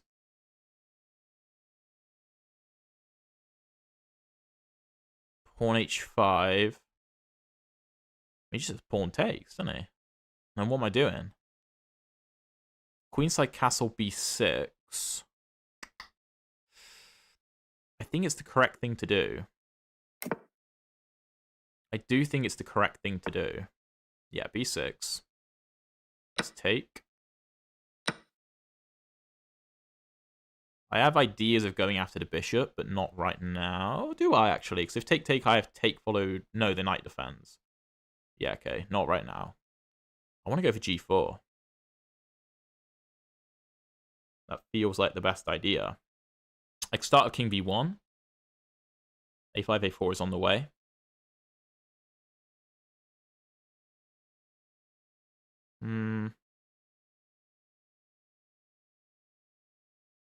Oh, takes, I have this, actually. So if takes, the queen probably has to take. Maybe I have F... No, probably not. I have this, though. Yeah, let's take. If pawn takes, bishop C5 looks really, really strong. And the rook is trapped. But it's not just that. F7 is going to fall as well. So I think this is completely winning. My opponent tries to counterattack, but I don't think it's going to work.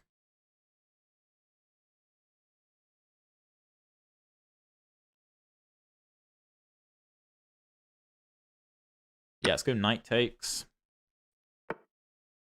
King moves. Check.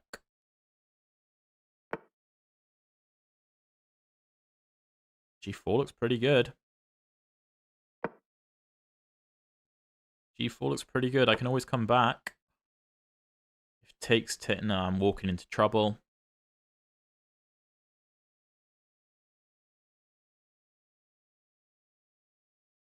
Am I getting myself into trouble here? Do I have to go back? I might have to. And on A3, go B3. I don't want to do it. It looks horrific. But I think it's the safest option. Take. And I mean, I can always open the bishop back up with pawn B4 whenever I want. I can do that whenever I want. Okay, so takes. Hold on, no, don't I have this? Here I take. Yeah, that looks pretty good. Knight F7 check. It doesn't matter that the black king can move and defend the bishop because I just take anyway. And actually, at the end of that, after take, and take, I have a fork. So, yeah. And I mean, the reason I'm happy to go for the position I did is because this diagonal can never open, by the way. Okay, well, of course, I'm happy with a queen trade. Let's boot the knight into oblivion. Then we'll bring our knight in. And this should be a relatively easy cleanup.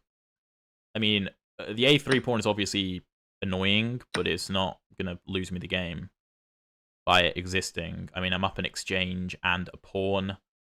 And as long as I whack my king on a1, I'm fine. I am low on time, though, so I do have to speed up. Okay, let's double up. Why would he allow this?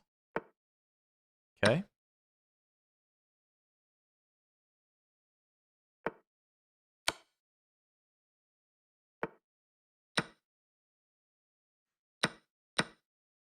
Back rank mate ideas. There we go. There we go. GG. Got a little bit low on time there, so was good to convert that.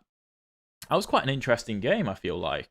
I quite enjoyed that. I never really play that aggressively against the Pits, but we were just better all game. So, okay, this was not a particularly accurate game. Let's just first say that.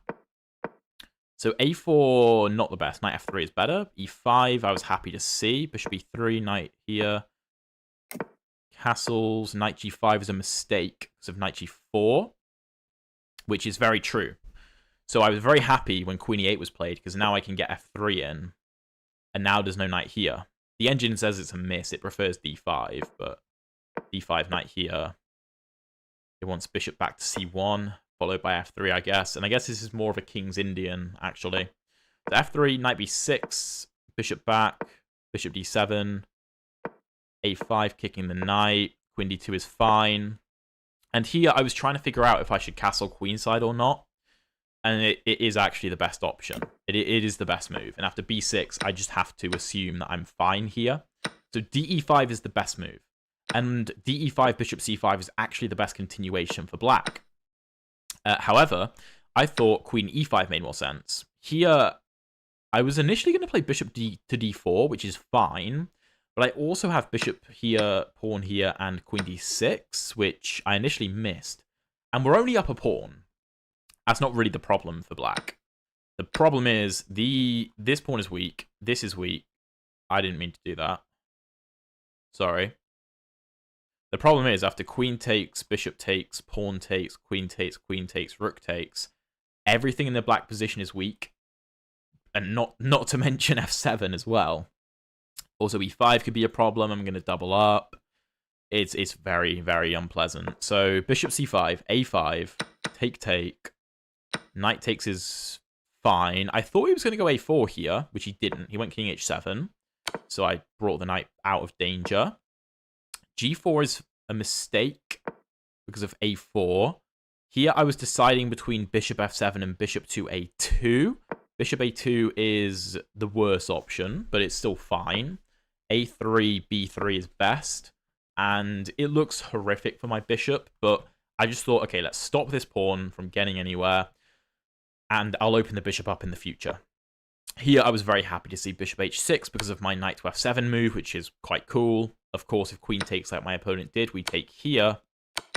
And if you move the king, I take here anyway. And after queen takes, knight takes, king takes, I have this fork. And this is going to be completely winning. So queen f7, queen h6, queen h7, takes. G5 is the best option. And here, I mean, there's many ways to win this. But bringing all the pieces in and using the rooks seemed the best to me. Obviously, my opponent blundered a piece and then blundered the game. But realistically, this is completely lost, obviously. So, yeah. Very, very nice. Let's jump into the next one. This has been pretty good so far. I hope you guys are enjoying the stream. I can do more of these if you guys would like in the future. So please do let me know. All right, we're getting a lot of tough opponents. A lot of tough opponents. Okay, he transposes. Awesome. Take. This is just an exchange Caro Kann. But this is a good version. Black is actually slightly better here, believe it or not. Black is slightly better. Let's go queen c7, stopping bishop to f4. This is a line I learned from Alex Banzea. Okay, we don't have to take that. Sometimes you have to take, but in this position we don't. Basically, you just have to watch for g4 here and here, but it's not a problem. Okay, let's go bishop to d6. Bring the knight to e7, I think. I prefer it there. It can go to either of these squares. We may go for a minority attack. Depends what happens. We can see 2. Rook c8 looks strong.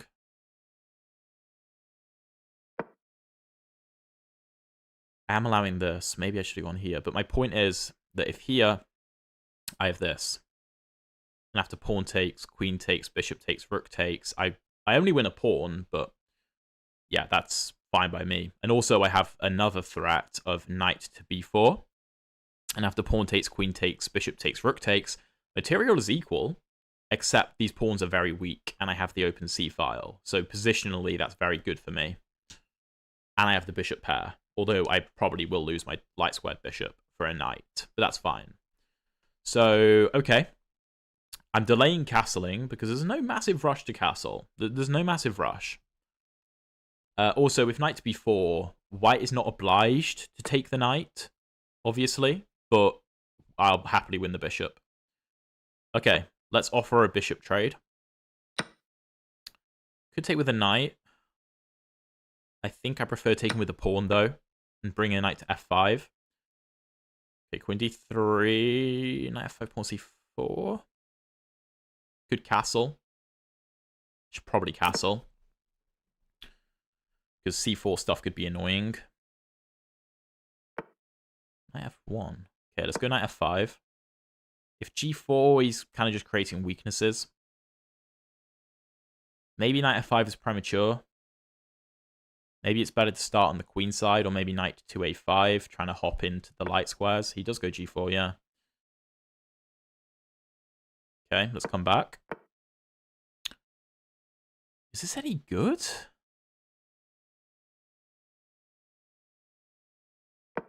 Go knight a5, trying to infiltrate. Maybe offer a queen trade if this attack looks scary. I think I want to offer a queen trade.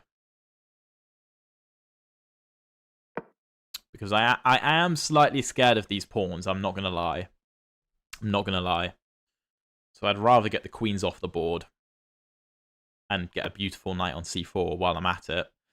I don't think white is going to want a queen trade, no.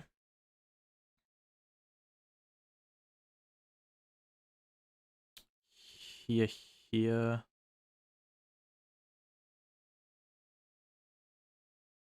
Rook here. It is a bit scary.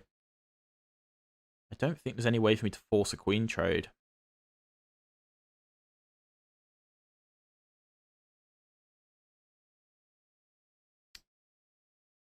Okay, in that case, let's target the b pawn. And then I have knight to c4 on pre.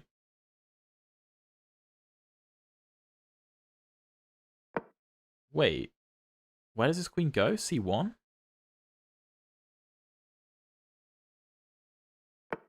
Yeah.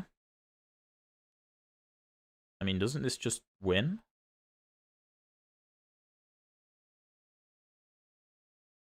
Wait a minute. So if here the rook is under attack, right? So let's say rook e1. Actually, no, let's say rook to d2. Why don't I just come back with tempo? If I come here and he goes back, and I come here and he takes, and I take, I think that's good.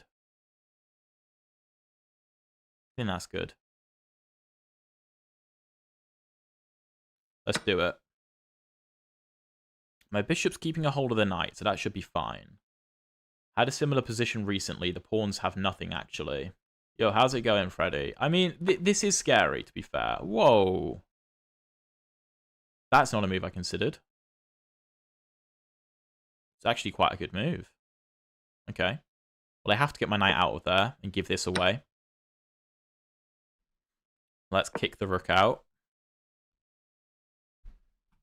Philip, how's it going, man? Glad to hear you're enjoying it, ticking clock.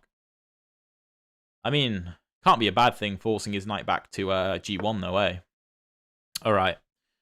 I think I should just play on the A file now. We have a target on B2, so let's go after it. Okay, brings the knight back in.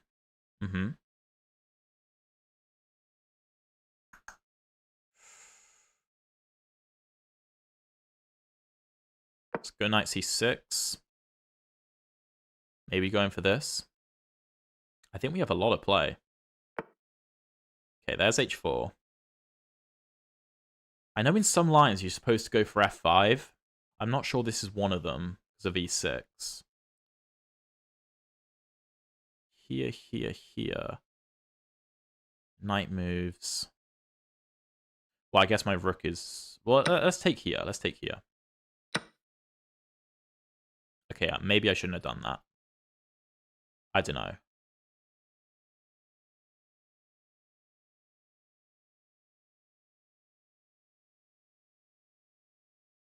think I want to offer a queen trade. Also, I'm lining this up.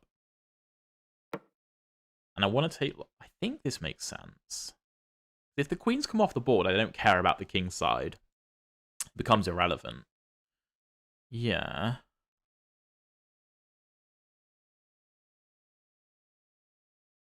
Now I want to force a queen trade in some manner.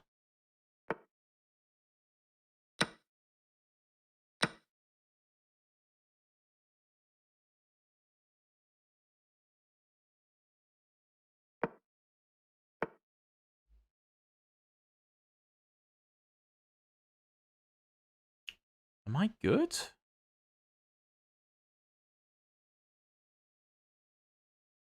I think I need to just go for this. The white pieces aren't organized that well. I mean, my king doesn't have much protection, but... Bishop C1?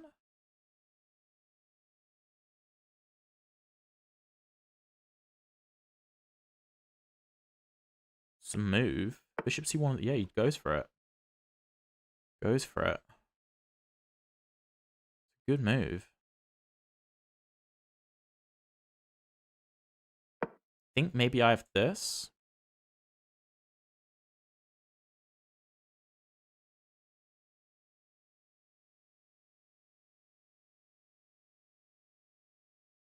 This is really scary.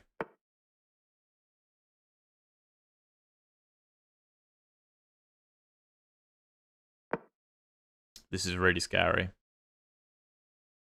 I'm low on time as well.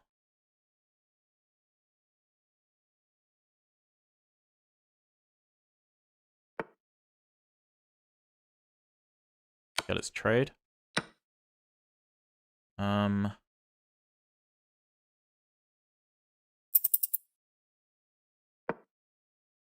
want to try and come over here. Or come here. I'm very low on time. Gotta move so quick. I'm trying to make my opponent think.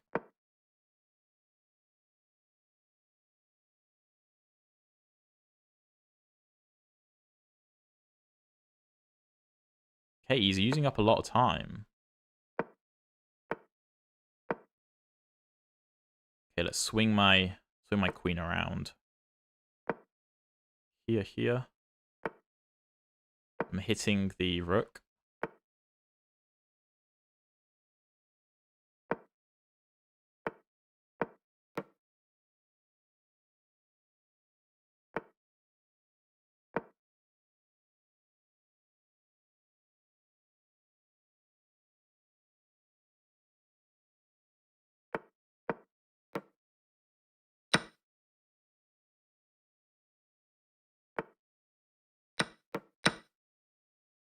Oh my god, I timed him out.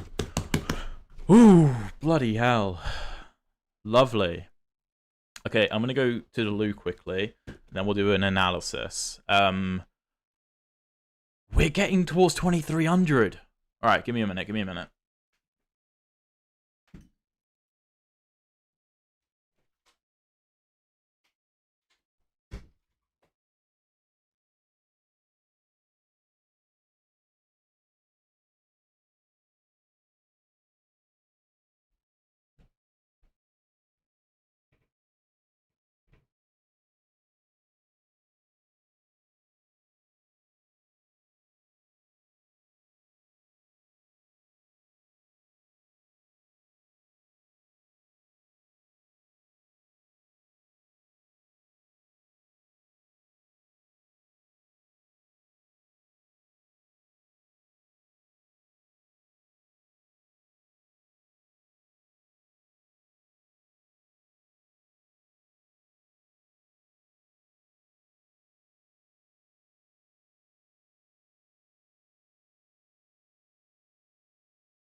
All right, we're back.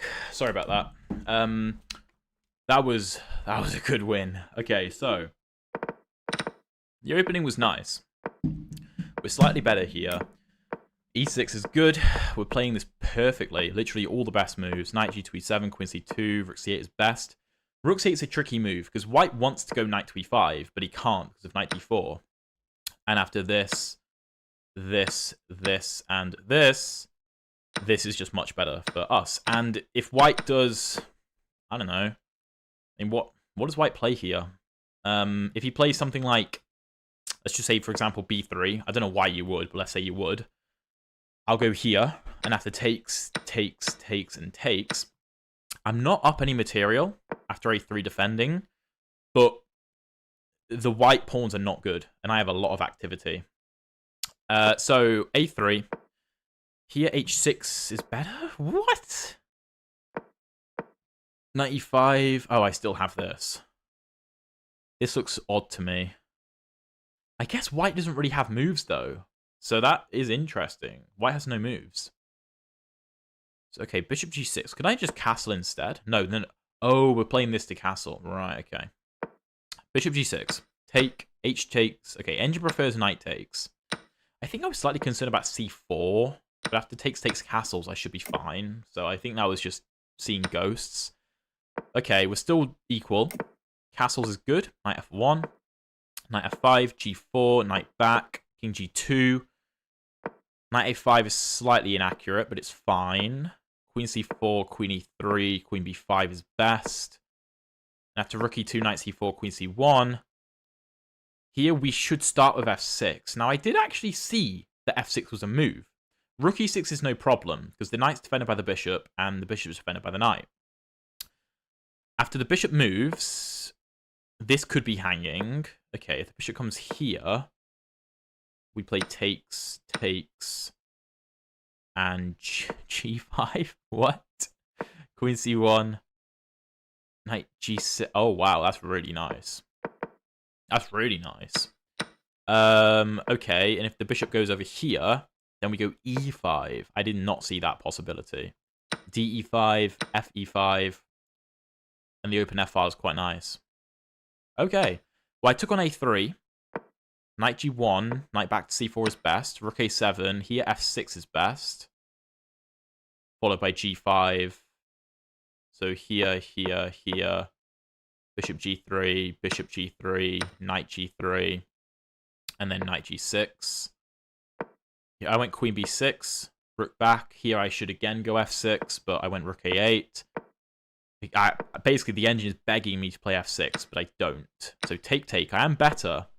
Queen A6 is not the way to go. F6 is the way to go. But, I mean, this is very low time now. Queen A1.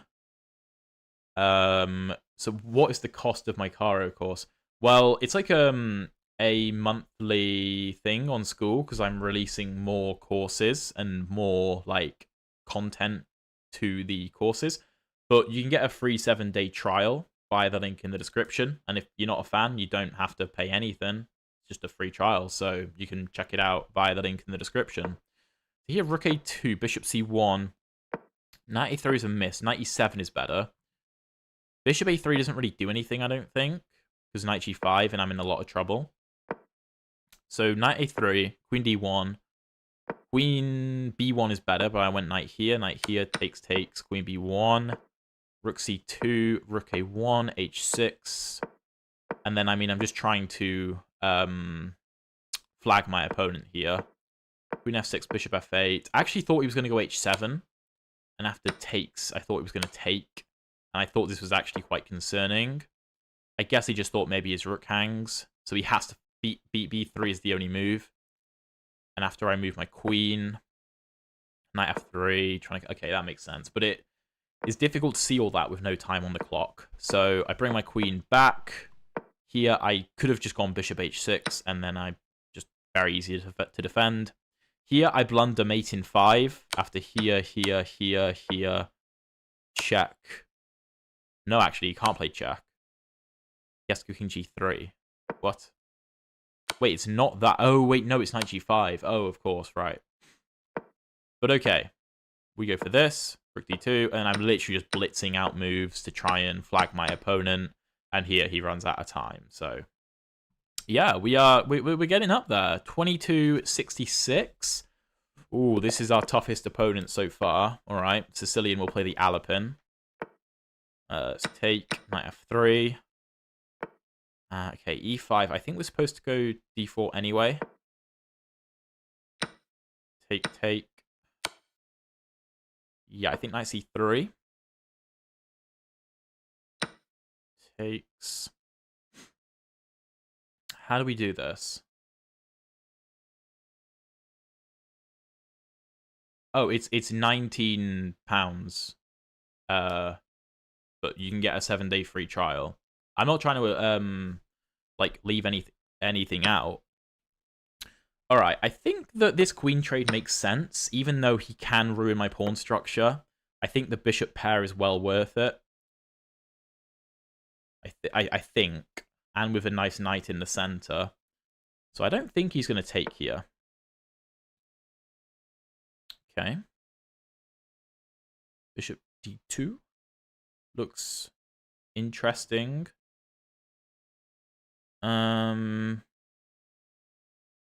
Bishop b5 I'm not a fan of. I think just bishop d2. I can castle queenside.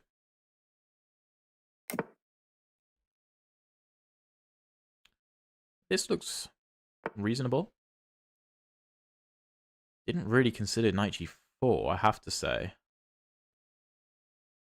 Huh. Do I have to go bishop e1? I think that's the responsible move. If takes, I'll obviously have to take with a pawn.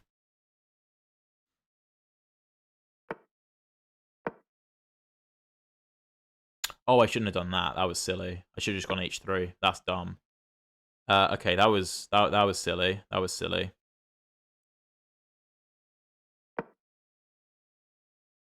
Okay, well, I've given him the bishop pair for no reason, and my pieces are really disorganized. He's trying to do this sort of thing, this skewer. Right, let's come back. This under attack, this under attack. I like this now. I think if we get this trade, I should be happy. So if takes, could go here. No, I think, of course, if takes, I take back with a knight, and I have 2 pieces for a rook. So yeah, knight b4. Oh, I don't have that, sorry. I have this, though. There is knight d3 check. It's annoying.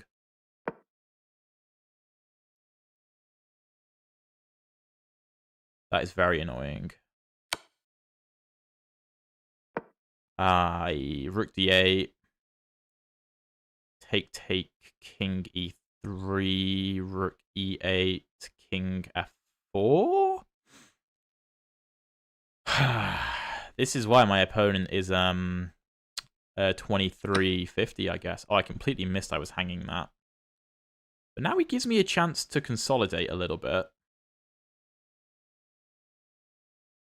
A little bit. Let's bring the bishop out. Rook e8, okay.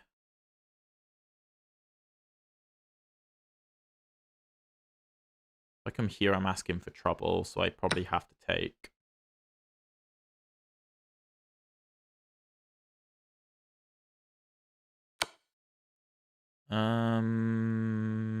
It's gonna have to be 3, isn't it? No, then rook d3. I'm gonna have to come back. That's not good. Shark Logic, how's it going? How's it going? This is just losing. This is just losing. I have to step back onto the D file. Actually, no, I didn't have to do that. I could have gone here.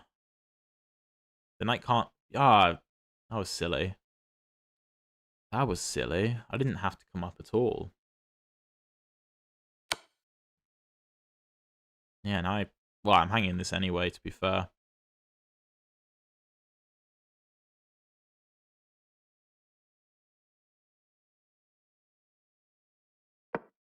I can't chase the knight because there's rook to d2. I've messed this up royally. My only hope is some opposite colored bishop stuff, but here, here, there's no immediate threat, which is great, but my knight is not very stable. My idea was this. G6. I would assume. Not particularly impressive. All that. Alright, let's try and craft some back rank stuff, I guess.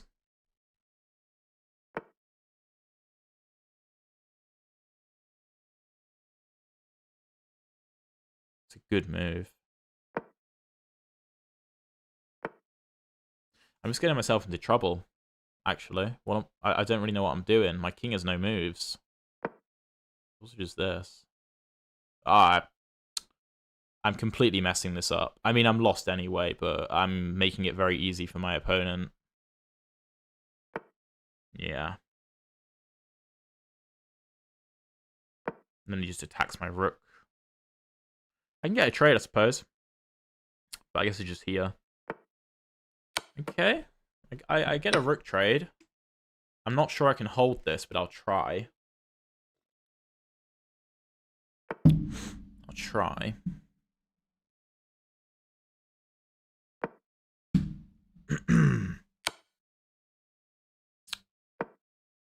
Oh my god.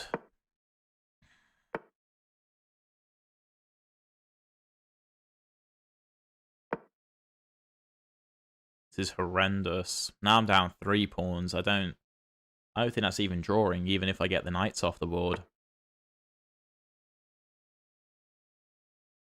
Even in opposite colored bishop endgame can't save me, although I do have this. Okay. Maybe my opponent will give me a slither of hope. Sliver? I don't know. Alright, G5. I'm not sure it changes anything.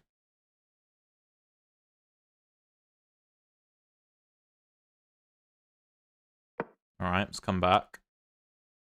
Maybe that's useful in the future. That's a move. It's a good move. Bloody hell.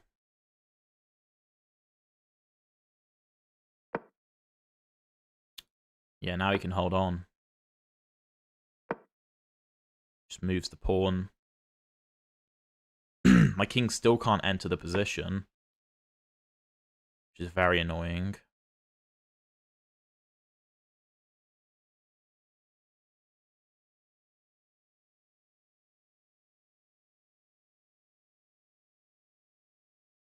I have no moves.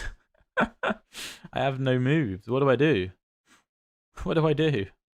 This is on the way. Although I suppose if this, I have this, which is quite active.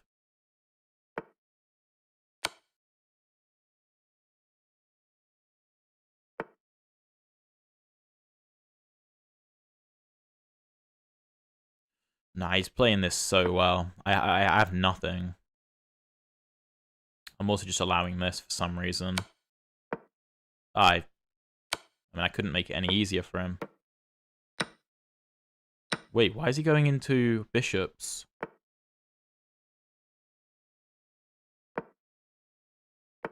I mean, I should be lost, but he's just going to flag me, isn't he? I think he's just going to flag me.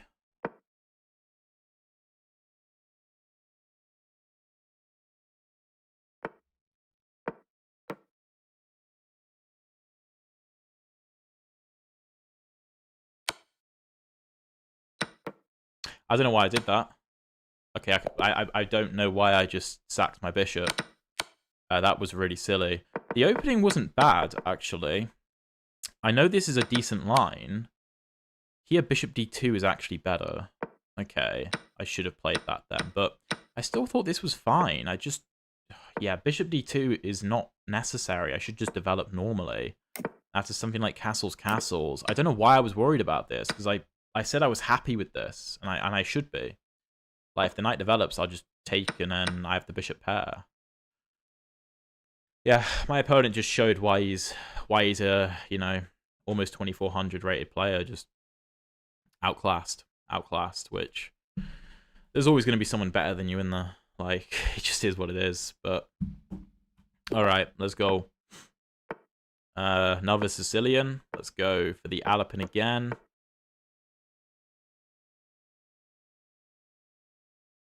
Can I go d5? It's like a Benoni.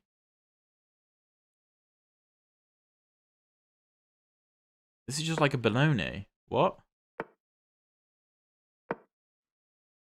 I have no idea what I'm supposed to be doing here, but I think my knight wants to go to c4. That looks like a lovely square.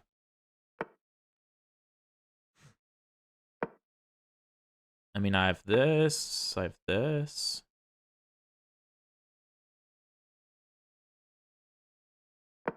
Can't I just do this? This looks really nice.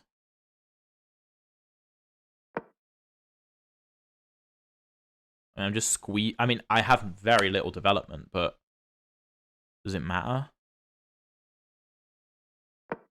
Queen e2. He has to trade, surely. I mean, this just looks brilliant. Look how problematic this can be. My opponent just resigns. He straight up resigns. I mean, look at this position. I mean, okay, it's +2. Knight e4. I was gonna go, I think, bishop d2 here to defend. And I mean, yeah, basically you have to try for this. But I mean, maybe he was just so annoyed about this. Like, knight b6, rook a7. I mean, I'm not completely winning. I think a resignation is a bit unnecessary, but that's hilarious. It annoyed him that much. I mean, here, this isn't even the best move. Knight f3 is better, but c4 here is better than knight to f3, but I'm still fine. But yeah, after this, I just thought that bringing the knight into c4 was just super strong, and it is. d6, queen here, e5. Here, actually, bishop e2 is stronger. Just not going for a queen trade, interestingly enough. And after something like knight here, and the queen is gonna be trapped, I think. Huh, well, we get our reload back immediately, so that's not so bad. Alright, let's go for another Caro. That's really funny. Okay, classical. Maybe we'll have another Tartakawa. We've had that quite a few times. No Alien Gambit. Okay, I get to show off what I play against the Alien Gambit against a very strong player. Make sure f7 is okay. If knight f3... Knight e2? I don't know knight e2. What does knight e2 do? What does that do? Going after this, I guess. Okay, bishop d6. I mean, I could trade, but I don't really want to trade. What? Bishop e3? Okay, let's castle. Prepare h6.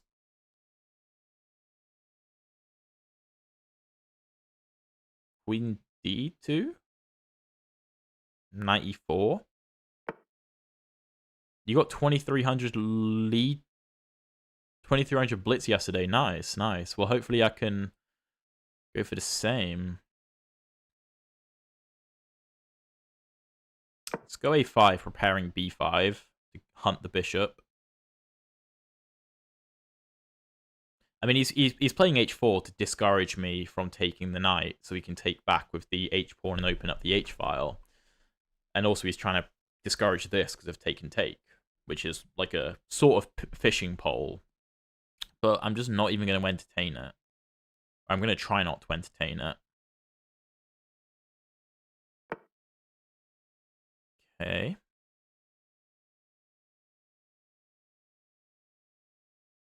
Let's develop. Just chill. Okay, now he castles. Now I can kick the knight. Because now this makes no sense. And this just looks like a good position.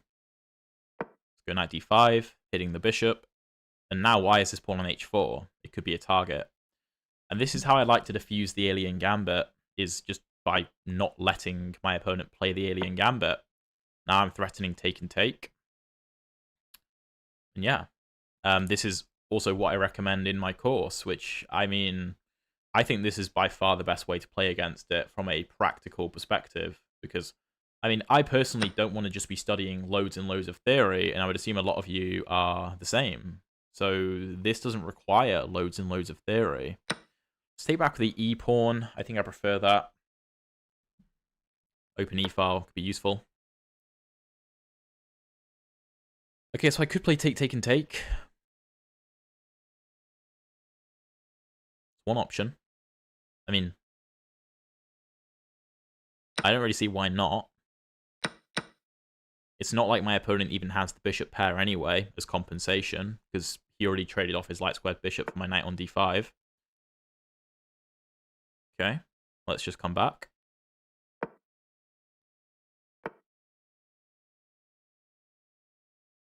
G5 is a bit risky. I mean, I get a queen trade, but G5, knight H5, here. Don't know if I love it. I could take. Bishop takes. Maybe G5 then? Or I could just chill and play, like, rook E8. Yeah. I can bring something back to F8 if I need. I think this is probably more sound. Rook H1.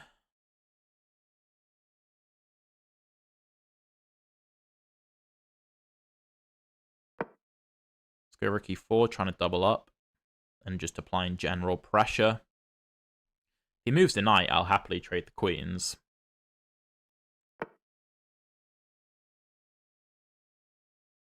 Okay, I guess he's also trying to double up on the H file.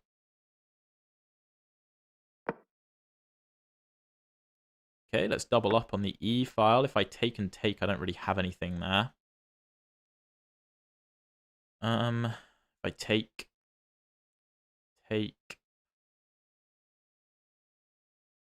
could go for this. I mean, this doesn't do anything. I have adequate defense. I want to go knight G6 or knight E6, either or, because I'm up a pawn. Remember, I won the pawn on H4. Obviously, White's trying to use the H file for counterplay, but he can't really move these pieces properly. If here, okay, well here I just get a queen trade, which is great.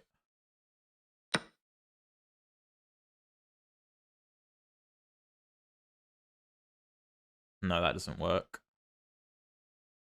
Now his rooks look a bit silly.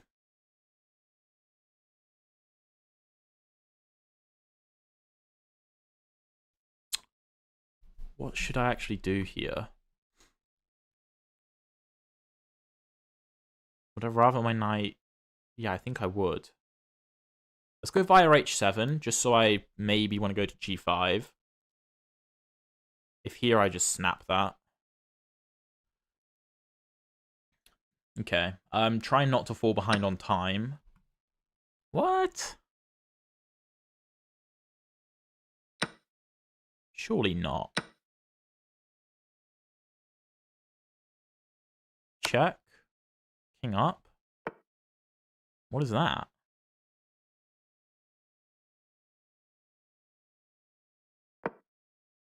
There's no checks. Oh my god, I just hung my... Oh, what am I doing?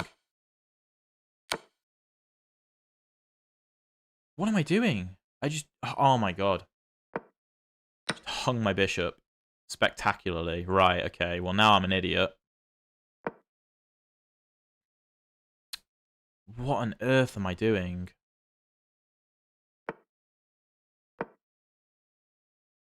I think I still have good play, but I am an idiot.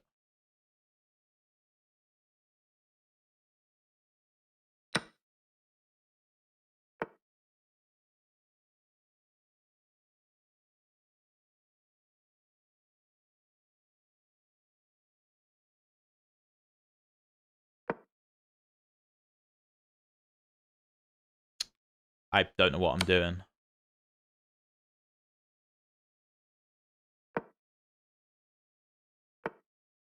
I'll take a draw here. I'll take a draw. 100%. Happily take a draw. I mean, I'm down on time. I'm equal in material, but my king is so exposed. I'm barely holding on.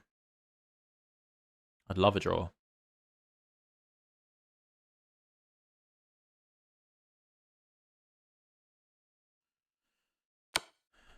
Okay, yeah. Are you gonna go for it or not? I mean, there's not really a good way for white to make progress if my knight can sit on g5 protecting. So, I mean, what else does he do? I'll take that happily. I completely messed that up. Yeah, here white is much better. So, yeah, I mean, here I just need to do anything other than king g7. Like, this is easy. Just here, here, here, game over. Game over. That's all I had to do. Okay, well, I did deal with the alien gambit very nicely, though. I was very happy with that. Castles here, here. I mean, I'm doing very, very well. Get rid of the knight once white's castled. Bishop g4 is the best option. Take, take, take is good. And then here I thought I dealt with white's attack rather nicely. Getting a queen trade. Knight over, bishop takes, pawn takes, rook takes. And here, knight g5. All I have to do is anything but what I did. I just need to defend this. And I'm fine. I mean, to be fair, even bishop f8 is probably okay. I mean, it's not the best, but it's going to be okay. But yeah, we did get let off a little bit there by my opponent not being able to convert the endgame, but we'll take it. Okay, we're against a fellow Brit. We'll play another Alapin. Knight f6. Which line? Nah, I'll play this line. You can't take this because the knight hangs. I think it's bishop c4, and we offer up the c-pawn as a gambit. And I believe we have decent counterplay here. Is knight b5 a move? No, I think we should castle first. That looks very natural. I don't really want the trade. So we're down a pawn, but I think we're supposed to have really nice compensation. How do I go about this? Well, I could start with... do I want to boot this bishop back here, though? I don't think so. I don't think so. I think a4... No, not a4. So I don't know this position, so I should try and be accurate. Knight g5 feels gimmicky. Maybe bishop back to c2. Setting up ideas on h7 looks valid. There are potentially some knight to f6 or bishop to h6 ideas, which I'm trying to figure out.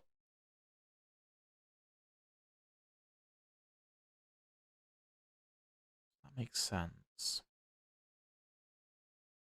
Queen d3.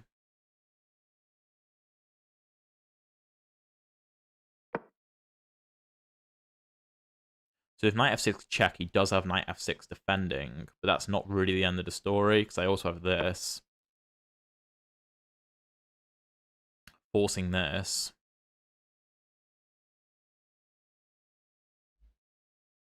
I could also do this, and after knight takes pawn... Oh wait, that's winning. Wait, this is just winning. Because now I win the bishop. That's game over. There's a threat of checkmate, threat on the bishop. That's game. That's game. Lovely. Lovely, lovely. And I mean, I still have a very strong attack.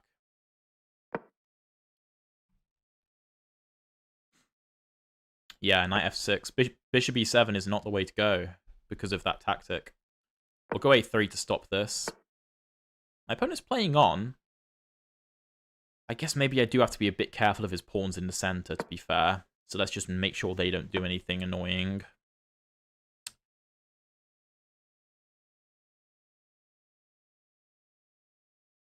I think this makes sense.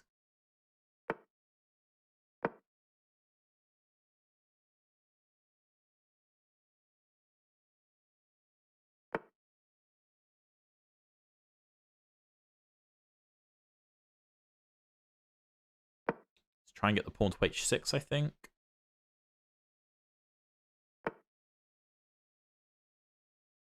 b2, yeah, okay. Does that matter, though? Here, here, here. Then I take on... Yeah, no, that's fine. You can have that. You can have that. a3 is defended. And I'll happily get on this. 100%. Yeah, I mean, he's got to go for it, really. He doesn't really have much of a choice. And that's a free queen. GG.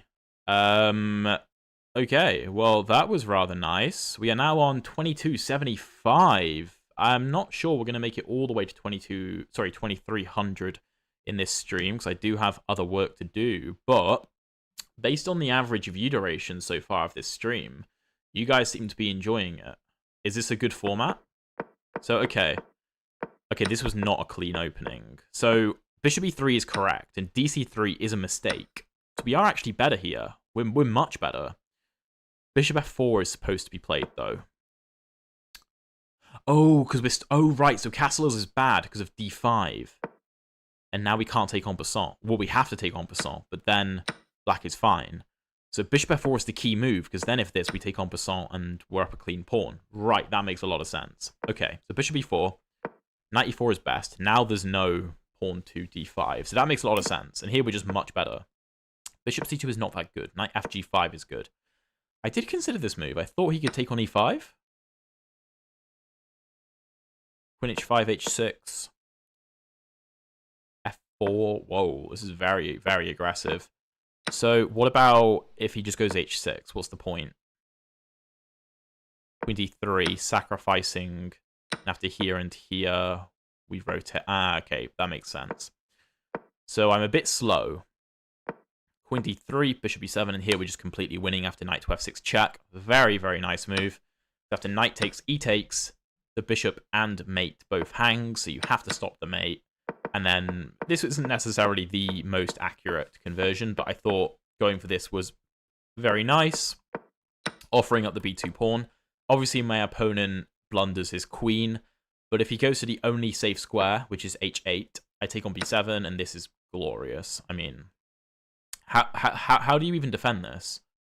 The only move according to the engine is knight b8, which, like, I mean, this is pretty clearly winning. like bishop c6, I can give a check, force the king to f8. Here I have mate in 4, apparently with queen d4, like, or even this takes, and then queen d4. Like, I don't know. This is just game over. Derek, okay, thank you for the feedback, man. So yeah, that was a very, very nice game. Very nice game. Lovely Alapin. I think I've played against this guy before. Yeah, I have. I think I beat him. I think I have beaten him before. Not sure if it was in a Caro, but let's see. Maybe, yeah, I actually don't remember what our game was. But okay. Exchange variation, alright. C4, Panov attack. Okay, well, I obviously play the white side of this. I don't play this line, though. Oh, what am I supposed to do?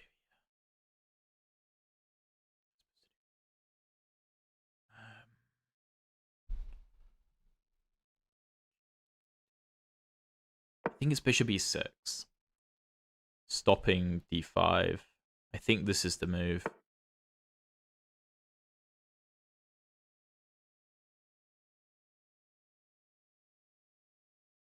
Yeah, g6, if here I have this. I think this is the correct continuation. It's very tricky. Very tricky. You can see that this looks nothing like a normal Caro Kann. This looks nothing like a normal Caro Kann, which is why it's so dangerous, the Panov. Okay, I think that's okay. I can't just go for this.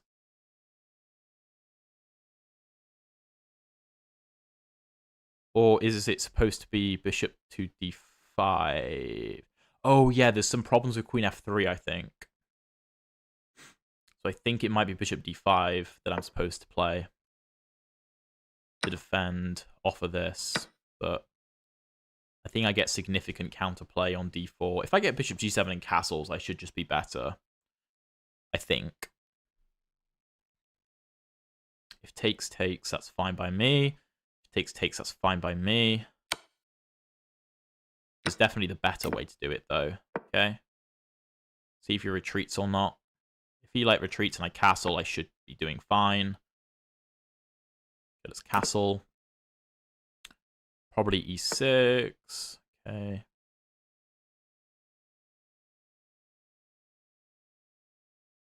Go rook c8 defending.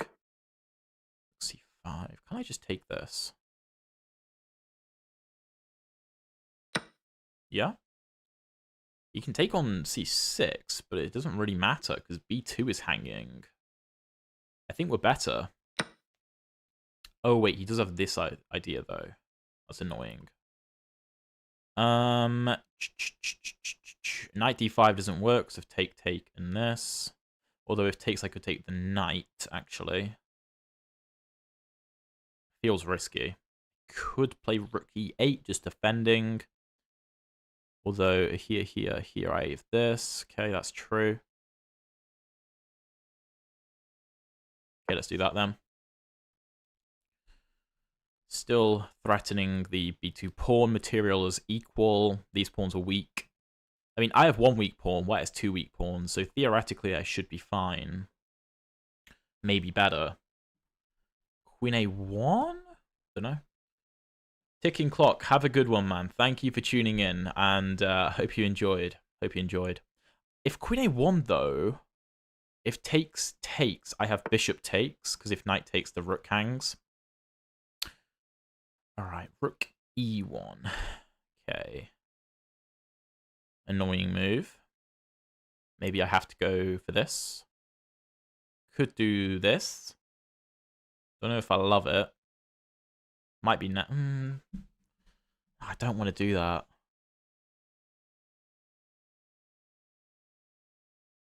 Wait, what about just e6? Yeah, let's just do e6. Disconnecting the rook from e7. Yeah, that's fine. That should be fine. I mean, he could go bishop g5 to renew the threat, but I think I have rook c7 there. Because the bishop no longer watches c7. Okay. Okay. Queen c2 defending.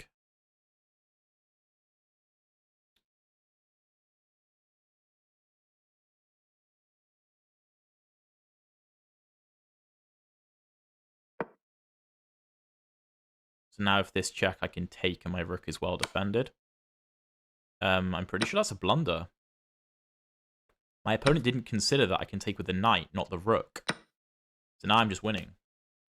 Yeah, queen c2 was a very sneaky move. I'll show you after the game why queen c2 is so sneaky. But my opponent just blundered the game away.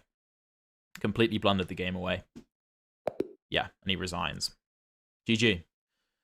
The Panov is tricky. The Panov is very tricky. Very, very tricky. You really need to be careful against it, playing the black pieces. And you can see why, again, I play the Panov with the white. So we played that perfectly. 95.1% accuracy. So this is a really tricky line my opponent played. So, wait, let me just see. Here, bishop e6 first. Oh, of course bishop e6 first is better. Okay, well, knight b6 is fine, but I should have gone bishop e6. So here, bishop e6 is the move. If you go bishop d7, which looks very natural, knight f3 is very concerning because the d5 push could be very frustrating. So after bishop e6, I'm stopping d5. And if white takes this, I mean, like we saw in the game, it's not a big deal. G6, knight e5, bishop d5 is fine. Rook c8 is actually better. But there's no reason to be concerned about queen f3, is there? No, there's no reason. Okay, I just saw ghosts. This is still fine, though. So bishop c3, bc3, castles, bishop g7, bishop f4, castles, rook c1. Here, bishop e5 is the best move. Really? Okay, but this looks completely unnatural. This looks completely unnatural. I mean, I understand that if takes, we take, but, like, why am I giving white this bishop? My knight isn't very good. So rook a c8, rook c5 is the best move. Queen a2. Knight c6. White is better. Rook f8, rook e1 is not that good. b4 is the move. And here after e6, queen c2, white is setting a trap. White's setting a trap. So if I play, let's just say h5, the trap is knight e7 check. If I take, right? And if I move, then takes. And after takes, and takes, white is up a rook. So knight d5 actually isn't the best move, only if white finds bishop to d6. But it prevents the idea because then the knight takes and defends and my opponent resigns. So yeah, let's see if we can get any closer to 2300. Okay, we're against a bit of a lower rated player here. Let's play the Monte Carlo French, as I have been playing a lot recently. If you guys haven't seen my most recent episode of the Road to Master series, I play the Monte Carlo French in an over-the-board game, and it went very well. So you should check that out, because it's a really, really interesting game. Okay, bishop e4. Let me think. Yeah, knight f3 should be fine. Let's go bishop d3. And let's get castled. These pins aren't the end of the world. They're not the end of the world, okay. Take and take. We have the threat of takes, and knight to e5 check. Very similar to the tactic that we had earlier. Knight e4 looks nice. I've got to be... No, I should go bishop e3. Yeah, I've got to make sure that d4 is okay. Alright, let's go knight e4 now. 6. Yeah, okay, so he's trying to blockade the d5 square, which makes a lot of sense. Let's drop back, setting up potential attacks. I don't think I care about this. Let's kick the bishop. I want to go queen c2. Do I? Well, no, maybe I don't. Maybe I don't. We'll maybe start with h3. Really? See, this looks wrong to me, because I actually love this setup for us. I love this setup. Because I'm going to go queen c2, and now if takes, I take with the rook. This open f-file is really strong, because I'm going to go knight e5 if my opponent doesn't stop me. And then literally all of my pieces are aimed towards the black king. Okay, well, he's stopping me. I could go here, though.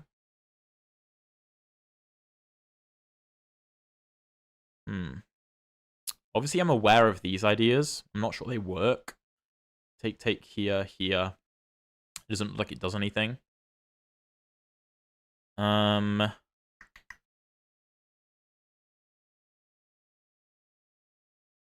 me think. What about knight g5? h6. I mean, I don't really know what I'm doing next. It doesn't really accomplish anything. This bishop is very good stopping this. I could just go rook e1. I could try and double. I think rook e1 makes sense. Just bringing the final piece into the game. I mean, e3 is the target in my position, so I should probably just defend it. Just in case. Okay. Could go for this, actually. With double attack. Yeah, that's actually just clean. I think that's just clean. h6. Knight b7. Oh, it was queen b8, actually. After here, here, here, he can take. That's interesting. He doesn't play it, though. Okay. But now I'm going to go for bishop to f5, looking for a bishop trade, which I think should be very strong. Should be very strong. Because if he takes and takes, my queen is going to be a monster, and he's probably going to have to look for a queen trade. This looks lost, though.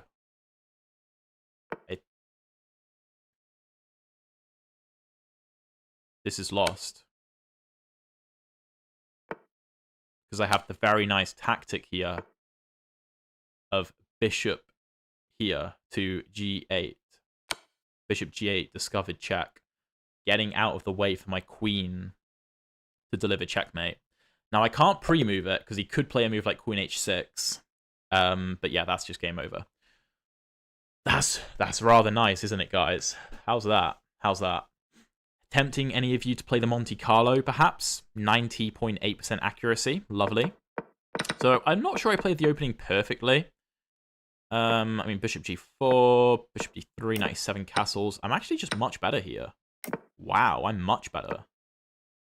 Knight e4 first was better according to the engine, which I considered, but I thought we could do this.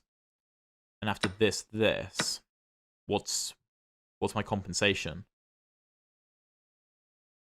Bishop. Okay, I don't really see how why I would do that. So bishop e3, knight d7, knight e4, knight b6, bishop d3, knight bd5, a3. Taking is a mistake, and I thought that was the case because my bishop sucks. Why would you take and let me defend my pawn so easily? It doesn't make sense.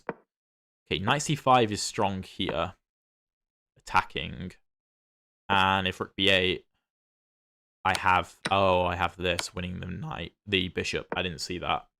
Queen c2, bishop c7. Here, knight fg5 is best. What do I do after h6 though? Bishop c4. Takes. Let's just say bishop back. Oh, then I'm threatening mate as well. So after this. Okay, that makes sense. So, okay, knight d5, knight c5, rook b8. I thought he should play h6 here, and if I take, he has queen b8. And after this, I thought, after takes, I thought this was good for us. Because I have king f2, and I'm going to get on the h-file. That was my plan. So yeah, the engine is a fan. After rook b8, I have takes here, and then after takes, I mean, black is completely lost. Completely lost. And then bishop g8 is considered a brilliant move, but it's really not. If you take, I mate you. Easy. Let's see if we can complete the run. I mean, we're on a bit of a win streak right now, which is very nice. We'll see if we can get to 2300. All right, big opponent here. 2321 from Albania. Let's go for a Vienna. d6 is rather tame. Let's go f4. Knight f3, applying pressure. Castles. Let's go a4, stopping this, giving my bishop a way out. a5, yep. Okay, how do we want to play this? King h1 looks reasonable. Could go f5. Let's go f5. Oh, maybe I'm allowing d5. Maybe I shouldn't have done that. Okay, I think I still have decent play, though.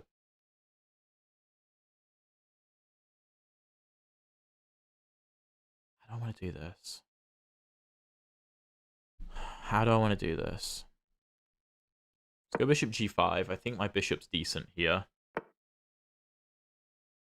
Do I want to take?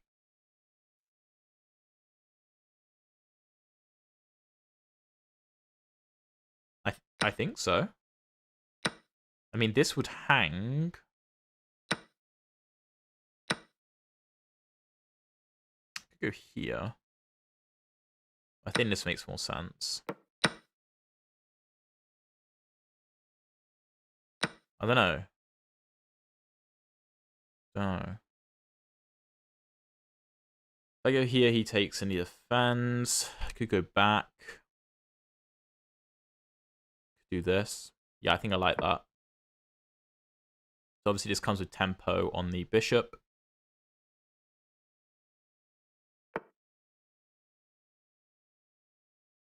Let's go knight e4. I think I'm okay with this. With like an opposite color bishop position. I think I still have play on the king side, but worst comes to worst, I draw. That's fine. Because my bishop is amazing. Okay. So he retreats. Let's be aggressive with queen g4. Threatening to take because you can't take back because of the pin.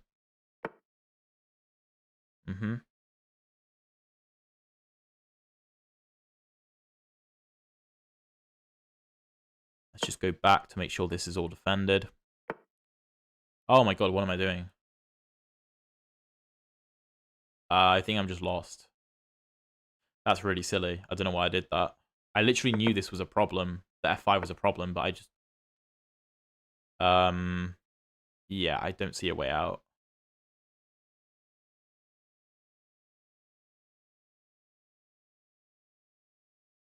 No, I'm just lost.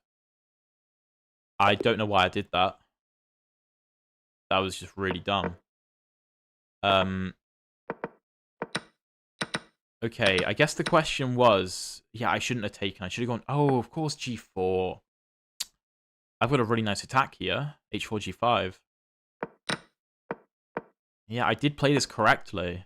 I should have just gone for the kingside pawn storm. This was not the way to go, and certainly not taking. Apparently better is knight d2.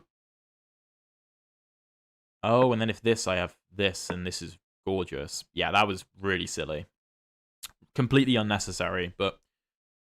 Yeah, I just, for some reason, forgot about pawn f5. My opponent played that very well. Alright. This is why I play c6 against so many openings, because so many of them transpose into a Caro. Knight g3. Okay, so I believe the move I recommend is h5 in the course against this. Because we're threatening to just kick the knight back to, like, e2. And after I move, like, g4... We still play this. The knight is still bad. Is the move c5? No, I think it's bishop f5. Followed by just e6. We can go c5 whenever. This knight has come here, here, here, here, and back. What? What? Okay, that's really silly. Yeah, it's part of my school community. It's the first link in the description. Alright, let's just clamp down on the dark squares. Bishop d3, let's take. c5 looks interesting. I do have to admit that. Also, knight... I kind of like knight a6, actually. This looks a bit silly. Because... But there's no bishop to take me anymore. And after a3, I drop back to c7 to come into d5, which I actually quite like. Quite like this. Also, maybe c5? Okay. Bishop g5. Alright, so this is a bit of a problem.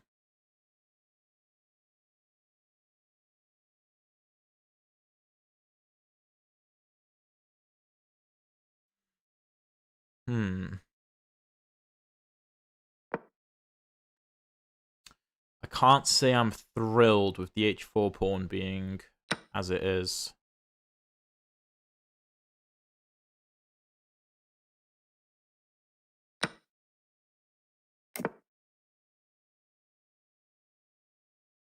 I don't have time to castle.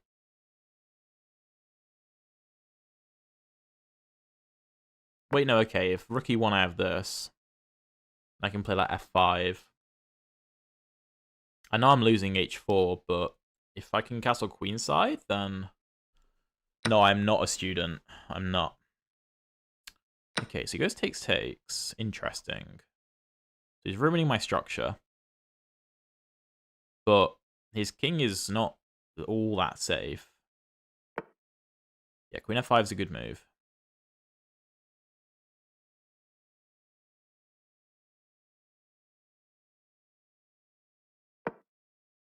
I need to defend. I might need to offer him a queen trade, which I'm not thrilled about, but it might just be a needs-must situation because I can't get castled queenside. Yep, if here, that's not great. I think I'm going to have to come to d6 to defend. This is not a great position. Not a great position. Okay, rook e3. Do I have to go king f8? Can I run this way? Maybe. Although he's going to double up, and then my bishop has no moves. And he's playing this quite well. I'm going to have to go rook to e8.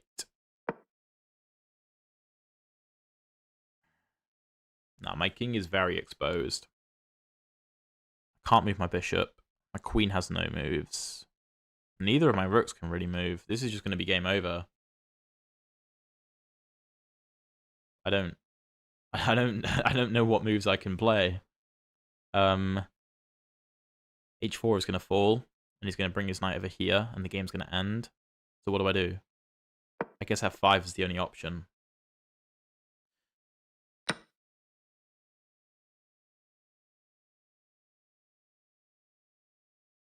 This seems to be my only choice. I mean, I think I'm still lost, but I can at least try and play a pawn down endgame. Knight's coming in, it's super strong. Here, knight g6, king g6, rook e7, rook e7, rook e7. That's no good.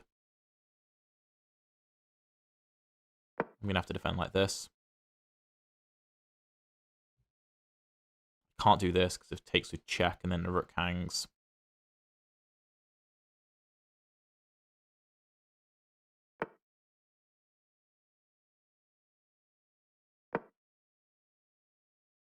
If he goes back, I can come here.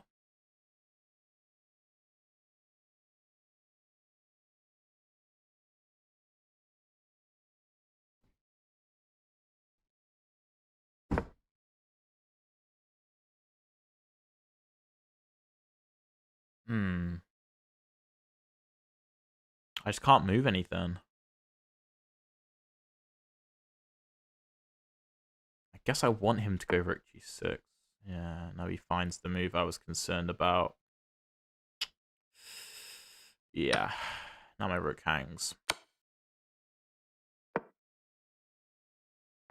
Yep, and then, I mean, I don't know what I do after this. I can try to play this briefly, but I'm not really sure how I have any counterplay. So, the white position is just too solid.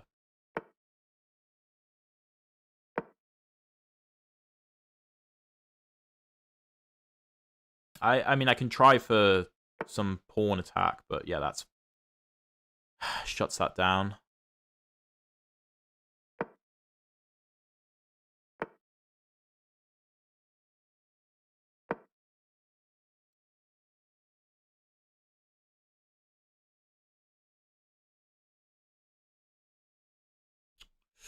Can try something like this, maybe. Although this could be a problem.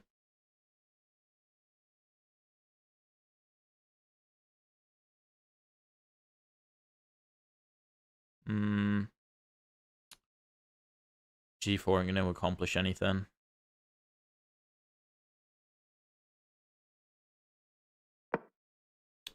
I don't have any play. I mean, white doesn't have clear play right now, but he's going to figure it out, I assume. C5 just doesn't do anything. Oh, I just allowed rook e7. That's game over. Yeah, GG. I couldn't. That's a stupid move. Stupid move to play that. That just ends the game on the spot. That's really dumb. I knew that. I literally knew that, but I did it anyway. Oh, we have this same thing, this e5 thing, but now we know that taking with the e pawn is the best move. If you remember from way earlier in the stream. Now I assume we go like d5, bishop d6.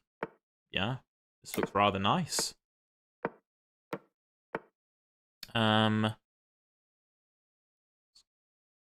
Yeah, let's go bishop g4, knight here, queen here. It's just easy. Easy position, rook e8. Yeah, we'll take that. Let's go queen c7.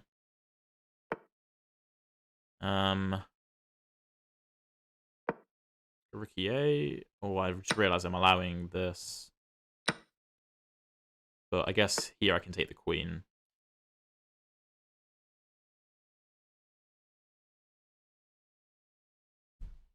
How do I deal with this? Here? Yeah, that looks reasonable, actually.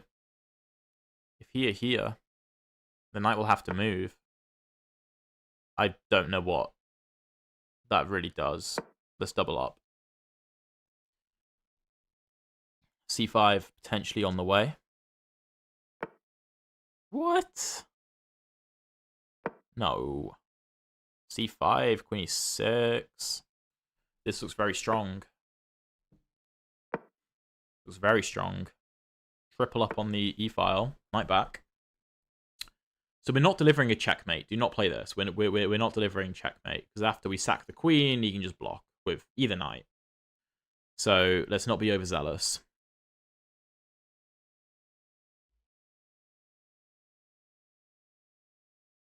That is very interesting. H5, H4. D4 can't be played. Not yet. I don't want to go D4 because then I allow his knights in. Yeah, so going C4 to try and open it up. Is it that good though? Because he gets E4, but I was more concerned about C4.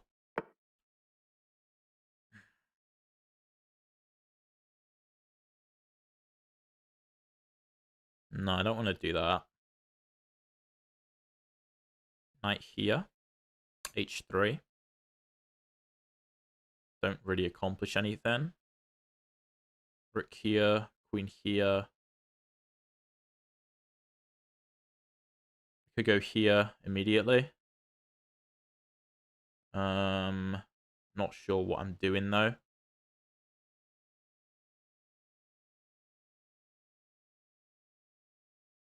Maybe I should just switch my focus.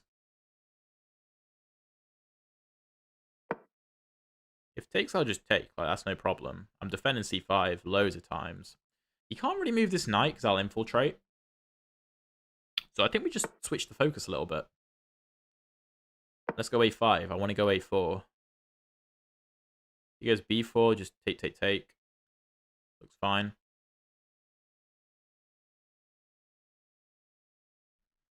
This is very much a positional grind. Okay, let's go A4.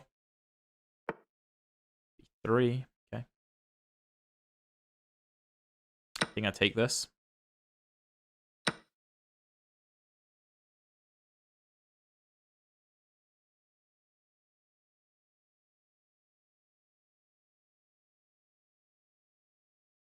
Let's go to C6.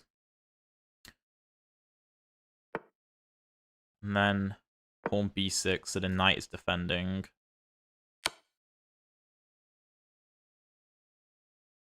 With the queen, if this. Queen takes. Knight takes, rook takes. Rook here. Knight here I take, knight here. What? What? F5? Knight here, G6? Or even this. If here, okay. Now I infiltrate though. This is defended. I also could do that, but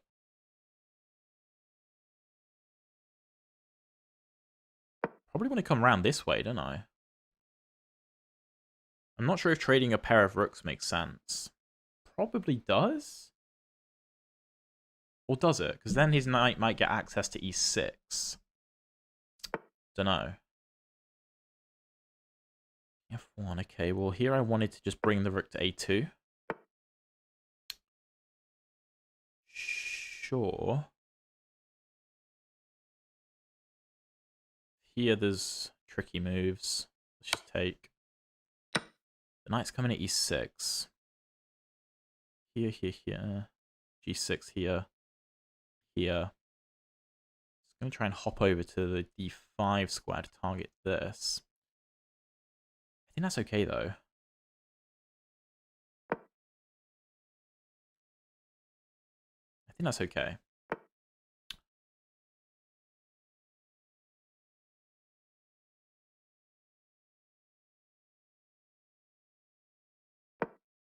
Alright. So now it's kind of now or never. I think he should do it. I mean, maybe he wants to do this, but I don't think that's Makes a lot of sense, because d3 will hang. Okay, if here... No, okay. I guess he's just saying that I don't actually have anything. I have this, though. I just wanted to set up the king side first before I did anything else. But now his king is on g2, I mean, this is a problem.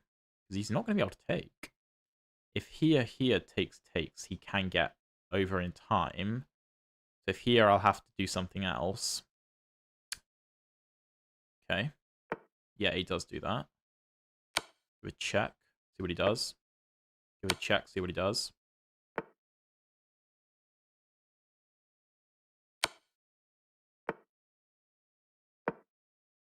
Just tickle the pawn. I mean, the knight is defending it, of course, but...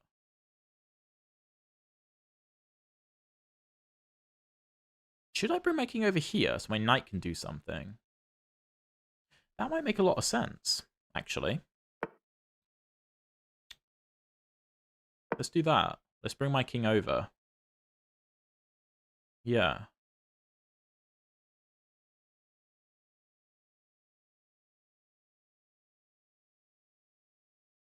A4, rook A1, that's fine. Pawn isn't going anywhere. It's lost if it goes to A4. I think G6 should be okay.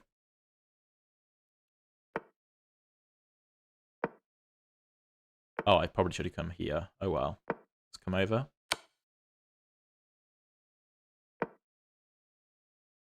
Now H3 is tender.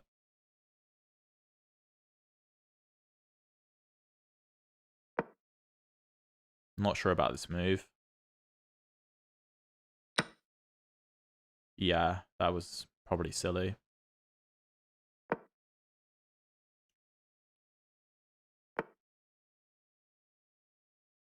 Now this is renewed.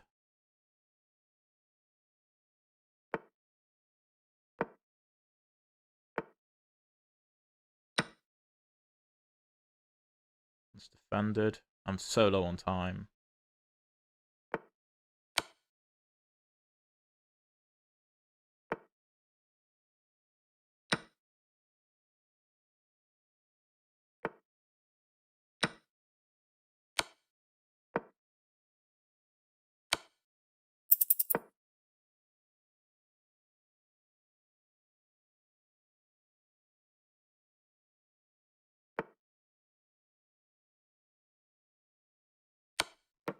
There we go.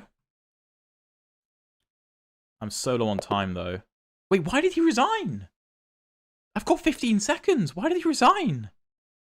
What? I mean, I know I'm winning, but, like, why on earth would you resign here when I've got 15 seconds? I mean, king here, knight here. I know I've got a pass d-pawn. I know it's really hard to stop it, but, like, you know, if you're black in this position, you're frantically making moves to try and get forwards. Well, I can kind of just sit here and wait. I mean, here I have knight to f3, but, you know, assuming I find it, I don't understand resigning that. But, yeah, that was a really interesting game. So the opening I thought was rather nice, using this idea of take and take earlier, which we saw earlier in the stream. And here, yeah, we just have a better position. We're just better. I thought my opponent played it in an interesting manner by getting the queen over to f3. I thought that was nice. Here, doubling up is reasonable. I should apparently be playing knight f8. After knight f5. Queen e7, knight g3. Knight g6. What's the plan here? Let's say white plays, I don't know, h3. What's the plan? Still h5. Okay, and if c4, like my opponent did in the game, knight h4. Oh, is the queen almost trapped? Here. Okay, what's the point? h4. Knight moves somewhere. Rook f5. And now the queen is trapped. Okay, that's interesting. Anyway, I was happy with how we played this. I thought we had a very nice position. h5 is the best move. d4. Pushing is fine. Queen over is not the best idea. So better is just to continue with h4. I just didn't see where we were going after h3. But the engine wants this. Oh, we're going f5? Oh, that's really interesting. Let's say white does nothing. f5, the knight's trapped. Interesting. So, okay, queen moves over. Rook here, a5 here. I think a4 was wrong. Yeah, that was a mistake. Shouldn't have played a4. I didn't consider the possibility of b3 like that. Here, knight e4 is good. Oh, because if knight e4, then I win the b pawn. And if d takes, I'm going to have a protected passed pawn. That's great. So I didn't consider that. Here, here, queen moves, rook over. Here, so here, I thought he was going to take. Here, my best move, well, which I was going to play is g takes to keep hold of this. After knight e4, I thought I'd f5. Knight d6, rook e1. If take here, I'm better after f4. Okay, interesting. Assuming I find that, of course. But I was a bit confused after this, because take, here, here, here. I am better, but it's difficult to convert this. And obviously I'm low on time, and I was trying to figure this out. The engine gives this zeros. I think it's very hard for white to actually win this, though. So here, white has to be very careful. I think he did a good job. I'm not sure. Here, I'm better after king d6. Okay, I am better. Here, I should have taken and gone... No, I didn't like this because of this. Oh, g5 stopping this. And if h4? gh4. Oh, right, and then the king has to go and support those, and then I can just play something like this. I mean, f4 is the best move, but, you know. Oh, of course f4 is the best move. Stopping f4, duh. Then after the king comes over, rook h1, king back, rook e1. I'm going to win this no problem. Yeah, that makes a lot of sense. But with no time on the clock, that's very difficult to find. So, no, that's not what happened. So yeah, here I'm worse, but it's hard to figure out for white, and he lets it slip a bit here.